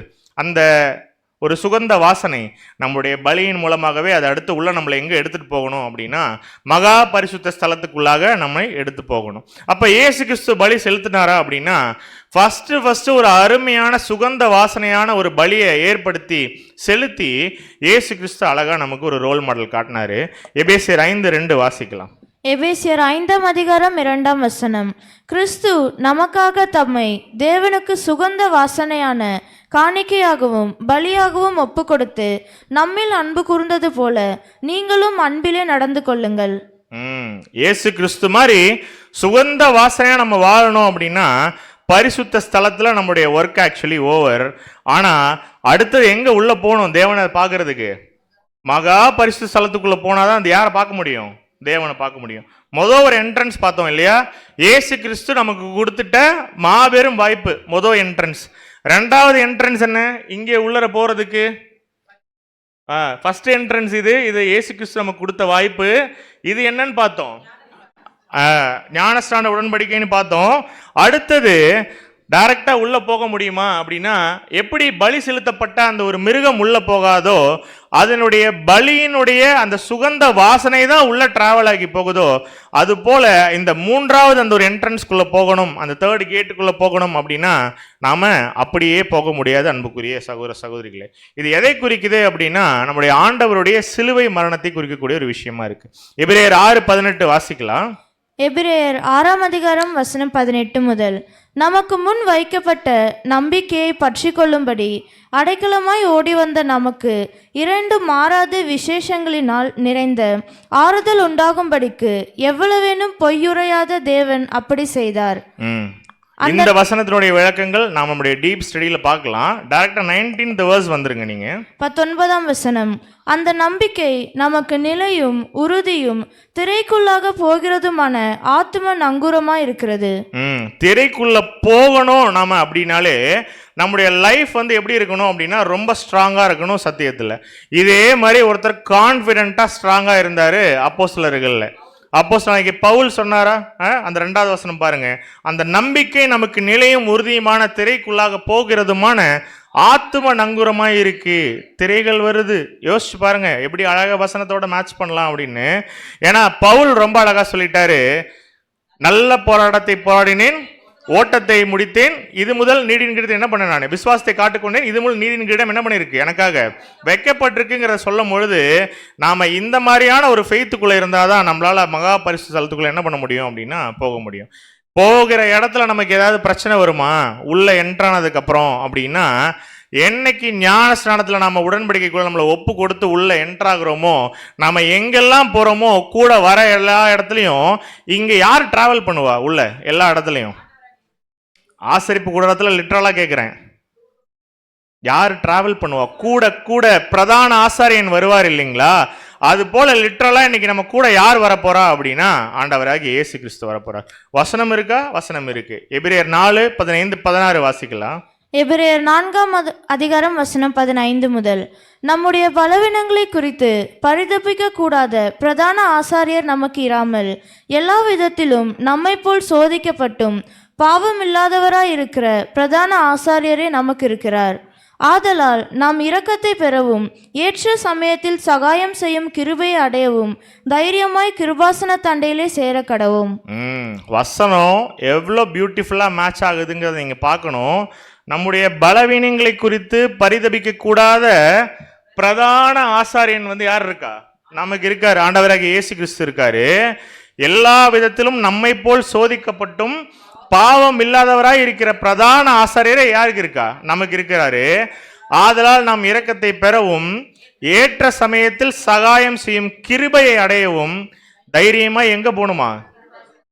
கிருபாசனம் எங்க இருந்தது? இங்க பிரதான ஆசாரியன் கிருபாசன தண்டை. நீங்க யோசிச்சு பாருங்க வசனம் எவ்வளவு அழகா மேட்ச் ஆகுது, ரிலேட் ஆகுதுங்கிறத. இப்படி நாம டிராவல் உள்ள என்னைக்கு ஞானஸ்தானத்தில் நம்மளை ஒப்பு கொடுக்குறோமோ போற கூடவே நம்ம கூட கையை பிடிச்சிட்டு ஆண்டவராக இயேசு கிறிஸ்து என்ன பண்ணாராம் கூட நமக்கு துணையா வராருன்னு சொல்லி கூட பாக்குறோம். இதெல்லாம் ஞாபகார்த்தம் இல்லையா? உள்ள போன பிற்பாடு உள்ள நமக்கு என்ன கொடுப்பார் தேவன் அப்படின்னா, எங்க இருந்து பேசுறாரோ அங்க அந்த ஜனத்துக்கு உண்டான அங்க நடந்த ஒரு சில காரியங்களை தான் உள்ள அடையாளமா வச்சிருக்காரு இல்லையா? அப்ப சொல்லப்பட்ட கற்பலகைகள், ஆரோனின் துளிர்த்த கோல், மண்ணா வைக்கப்பட்ட பொற்பாத்திரம் இல்லையா? அப்ப தேவன் நமக்கு கொடுத்த கற்பனைகள் இன்னைக்கு என்னென்னங்கிறத நம்ம யோசிச்சு பார்க்கணும். நம்ம உள்ள போகணுமா? போறதுக்கு கூடவே ஆண்டவராக இயேசு கிறிஸ்து கைபிடிச்சு நம்ம நடத்தி கூட்டிட்டு போறார் அப்படின்னா, உள்ள போய் நம்ம தேவனை பார்க்கும் பொழுது அங்க எப்படி இஸ்ரேல் ஜனங்களோட லைஃப்ல வந்து ஞாபகார்த்தமா சில விஷயங்கள் கொடுத்திருந்தார். இந்த 3 ஐட்டங்கள் இருந்ததா? கற்பலகைகள், துளிர்த்த கோல், மண்ணா வைக்க பொற்பாத்திரம். நாளைக்கு ஒருவேளை நாம ஒரு உன்னதமான ஒரு ஓட்டத்தை ஓடி முடிச்சிட்டோம் அப்படின்னா, இன்னைக்கு நாம எப்படி இஸ்ரேல் ஜனங்களுடைய காலத்துல ஒரு 3 பொருட்கள் அங்க உடன்படிக்கை பெட்டியில் இருந்ததுன்னு பார்த்துட்டு இருக்கோம்.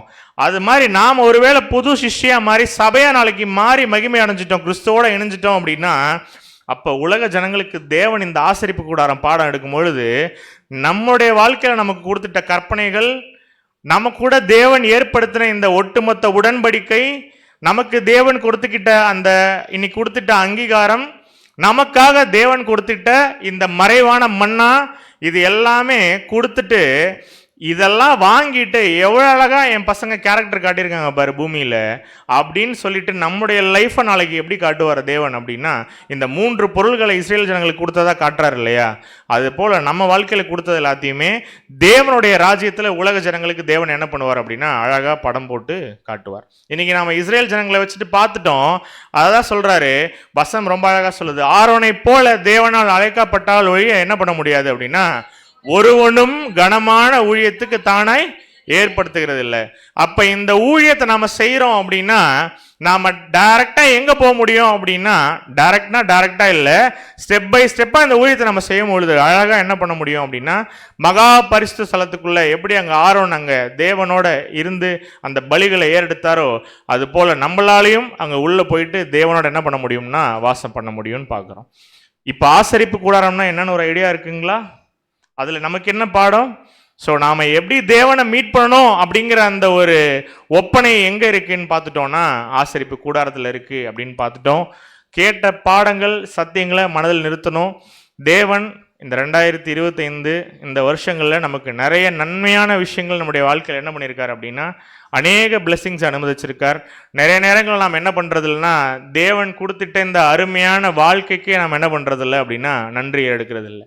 ஏதாவது ஒரு கஷ்டம் பிரச்சனை வரும்போது தான் போய் தேவன்கிட்ட நிற்கிறோமே தவிர, நாம் இந்த தேங்க்ஸ் கிவிங்கிற அந்த ஒரு விஷயத்தை என்ன பண்ணுறது இல்லைன்னா சீரியஸாக எடுக்கிறதே இல்லை. இந்த மாதிரியான அருமையான சத்தியங்களை தேவன் நமக்கு இன்னைக்கு எத்தனை பேர் கொடுக்குறாரு அப்படின்னா, இங்கே எவ்வளோ காலி சேரிஸ்ன்றது பாருங்க. ஆனால் இங்கேயே இன்னைக்கு ஒரு கிறிஸ்மஸ் நியூ இயர் திருவிழான்னு ஒரு பேனர் வச்சுருந்தா இந்த ஹாலே பத்தாது. ஆனால் தேவன் அப்படி கூட்டம் கூடுறது என்ன பண்ணுறது இல்லை, விசுவாசிக்கிறது இல்லை. உண்மையான சத்தியத்தை எடுத்து சொல்லணும். அது 2 பேரோ 3 பேரோ இலவசமாக அந்த சத்தியத்தை கொண்டு போய் சேர்க்கணும். சேர்க்கும் பொழுது தேவன் அதில் அந்த ஒரு ஊழியத்தில் பிரியப்படுவார் அப்படிங்கிற ஒரு எண்ணத்தில் தான் என்ன பண்ணிட்டு இருக்கோம்னா, வசனத்தின் அடிப்படையில் உங்களுக்கு இந்த நாள் வரைக்கும் என்ன பண்ணிட்டு இருக்கோம் அப்படின்னா பாடங்கள் எடுத்துட்டு இருக்கோம். இனியும் இது தொடரும். அப்போ நமக்கு என்ன பாடம் இந்த ஒரு ஆசரிப்பு கூடாரம் அந்த செட்டப்பில் அப்படின்னா, நமக்கு இருக்கக்கூடிய எல்லா துர்குணலட்சணங்களையும் விட்டுட்டு நாம் ரொம்ப இன்னும் ஒரு பெட்டர் பர்சனாக என்ன பண்ணலாம்னா 2026க்குள்ள நம்ம என்ன பண்ணலாம், கடந்து செல்லலாம். நாம் நல்ல கேரக்டர் காட்டி தேவனுக்காக ஒரு ஸ்டெப் எடுத்து வைக்கும் பொழுது தேவன் நமக்காக இறங்கி வருவாரா மாட்டாருங்களா? நிச்சயமாக செய்வார். நம்முடைய வாழ்க்கையில் இன்னும் அதிகப்படியான இன்னும் அதிக உற்சாகமான அநேகமான தேவனுடைய அந்த வார்த்தைகள் நாம் கேட்பதற்கு தேவன் அடுத்த வருஷம் நமக்கு கிருபை பாராட்டுவார்னு நம்முடைய அனுதின ஜெபங்கள் நாம் எடுத்துக்கொள்ளலாம். பொறுமையாய் கேட்ட நம் அனைவரையும் தேவன் தாமே ஆசீர்வதித்து வழிநடத்துவாராக. பட் ஆனால் ஒரே ஒரு கேள்வியோட கூட இந்த பாடத்தை முடிக்கிறேன். நாம் அடுத்த வருஷத்துக்குள்ளே போகணும் அப்படிங்கும் பொழுது நம்ம பெட்டர் பர்சனாக மாற்றிக்கணும் அப்படின்னு நிறைய விஷயங்கள் நம்ம கண்டுபிடிக்கிறோம் இல்லையா? நம்ம இன்னும் நம்மக்கிட்ட நிறைய குறைகள் இருக்குது, அதை நம்ம மாற்றிக்கணும் அப்படின்னு நம்ம நிறைய பேசுகிறோம், படிக்கிறோம், நிறைய வசனங்கள் கேட்குறோம். ஆனால் நமக்கு எதிரி யார்? ரொம்ப மெச்சூர்டான பதில் இது ஆக்சுவலி. ஆனாலும் நமக்கு கண்ணுக்கு தெரியாத ஒரு எதிரி ஒருத்தர் இருக்கா. யாரு? இப்போ அடுத்த வருஷம் ஃபுல்லாக தேவனுடைய வார்த்தையை கேட்டுட்டு ஸ்ட்ராங்காக ஓடணும் அப்படின்னா சாத்தானுக்கு யார் எப்படிங்கிறது தெரியும், யாரை எப்படி கவுக்கிறதுன்னு தெரியும், யாருக்கு எதை ஆசை காட்டுறதுன்னு தெரியும், யாருக்கு என்ன ட்ராப் வைக்கிறதுன்னு தெரியும். ஆனால் அவனோட அந்த வலையிலேருந்து சிக்காம நம்ம ஓடணும் அப்படின்னா நமக்கு யாரை பற்றி தெரிஞ்சிருக்கணும்? இயேசு கிறிஸ்துவை பற்றி தெரிஞ்சிருக்கணும். நம்மளுடைய எதிரியை பற்றி தெரிஞ்சாதான் நம்மளால் என்ன பண்ண முடியும் அப்படின்னா என்றைக்குமே எதிரியை வீழ்த்த முடியும். அப்போ அடுத்த வாரம் என்ன பண்ணலாம் அப்படின்னா, மிகவும் ஒரு அருமையான ஒரு பாடத்தினுடைய டைட்டில் என்ன அப்படின்னா, சாத்தான் யுவர் அட்வர்சரி, எதிராளியாகிய சாத்தான் என்கிற தலைப்பின் கீழாக நம்ம என்ன பண்ணலாம் அப்படின்னா, பியூட்டிஃபுல்லாக வசனத்தில் என்னென்ன சொல்லப்பட்டிருக்கு, எப்படி சாத்தான்ற ஒரு விஷயம்னா என்ன, வசனம் என்ன சொல்லுதுங்கிறத என்ன பண்ணலாம் அப்படின்னா நாம் இன்னைக்கு பார்க்கல, அடுத்த வாரம் பார்க்கலாம். உற்சாகத்தோட தொடர்ந்து என்ன பண்ணலாம் அப்படின்னா நம்ம வரலாம். ஸோ தட் நாம் இன்னும் நம்முடைய எதிரி யாருங்கிறத தெரிஞ்சுக்கிட்டு இன்னும் ரொம்ப அழகாக உற்சாகமாக என்ன பண்ணலாம் அப்படின்னா தேவனுடைய சத்தியத்தில் நம்ம பிரயாணிக்கலாம். பொறுமையாக கேட்ட நம்ம அனைவரையும் தேவன் தாமே ஆசீர்வதித்து வழிநடத்துவாராக. ஆமென்.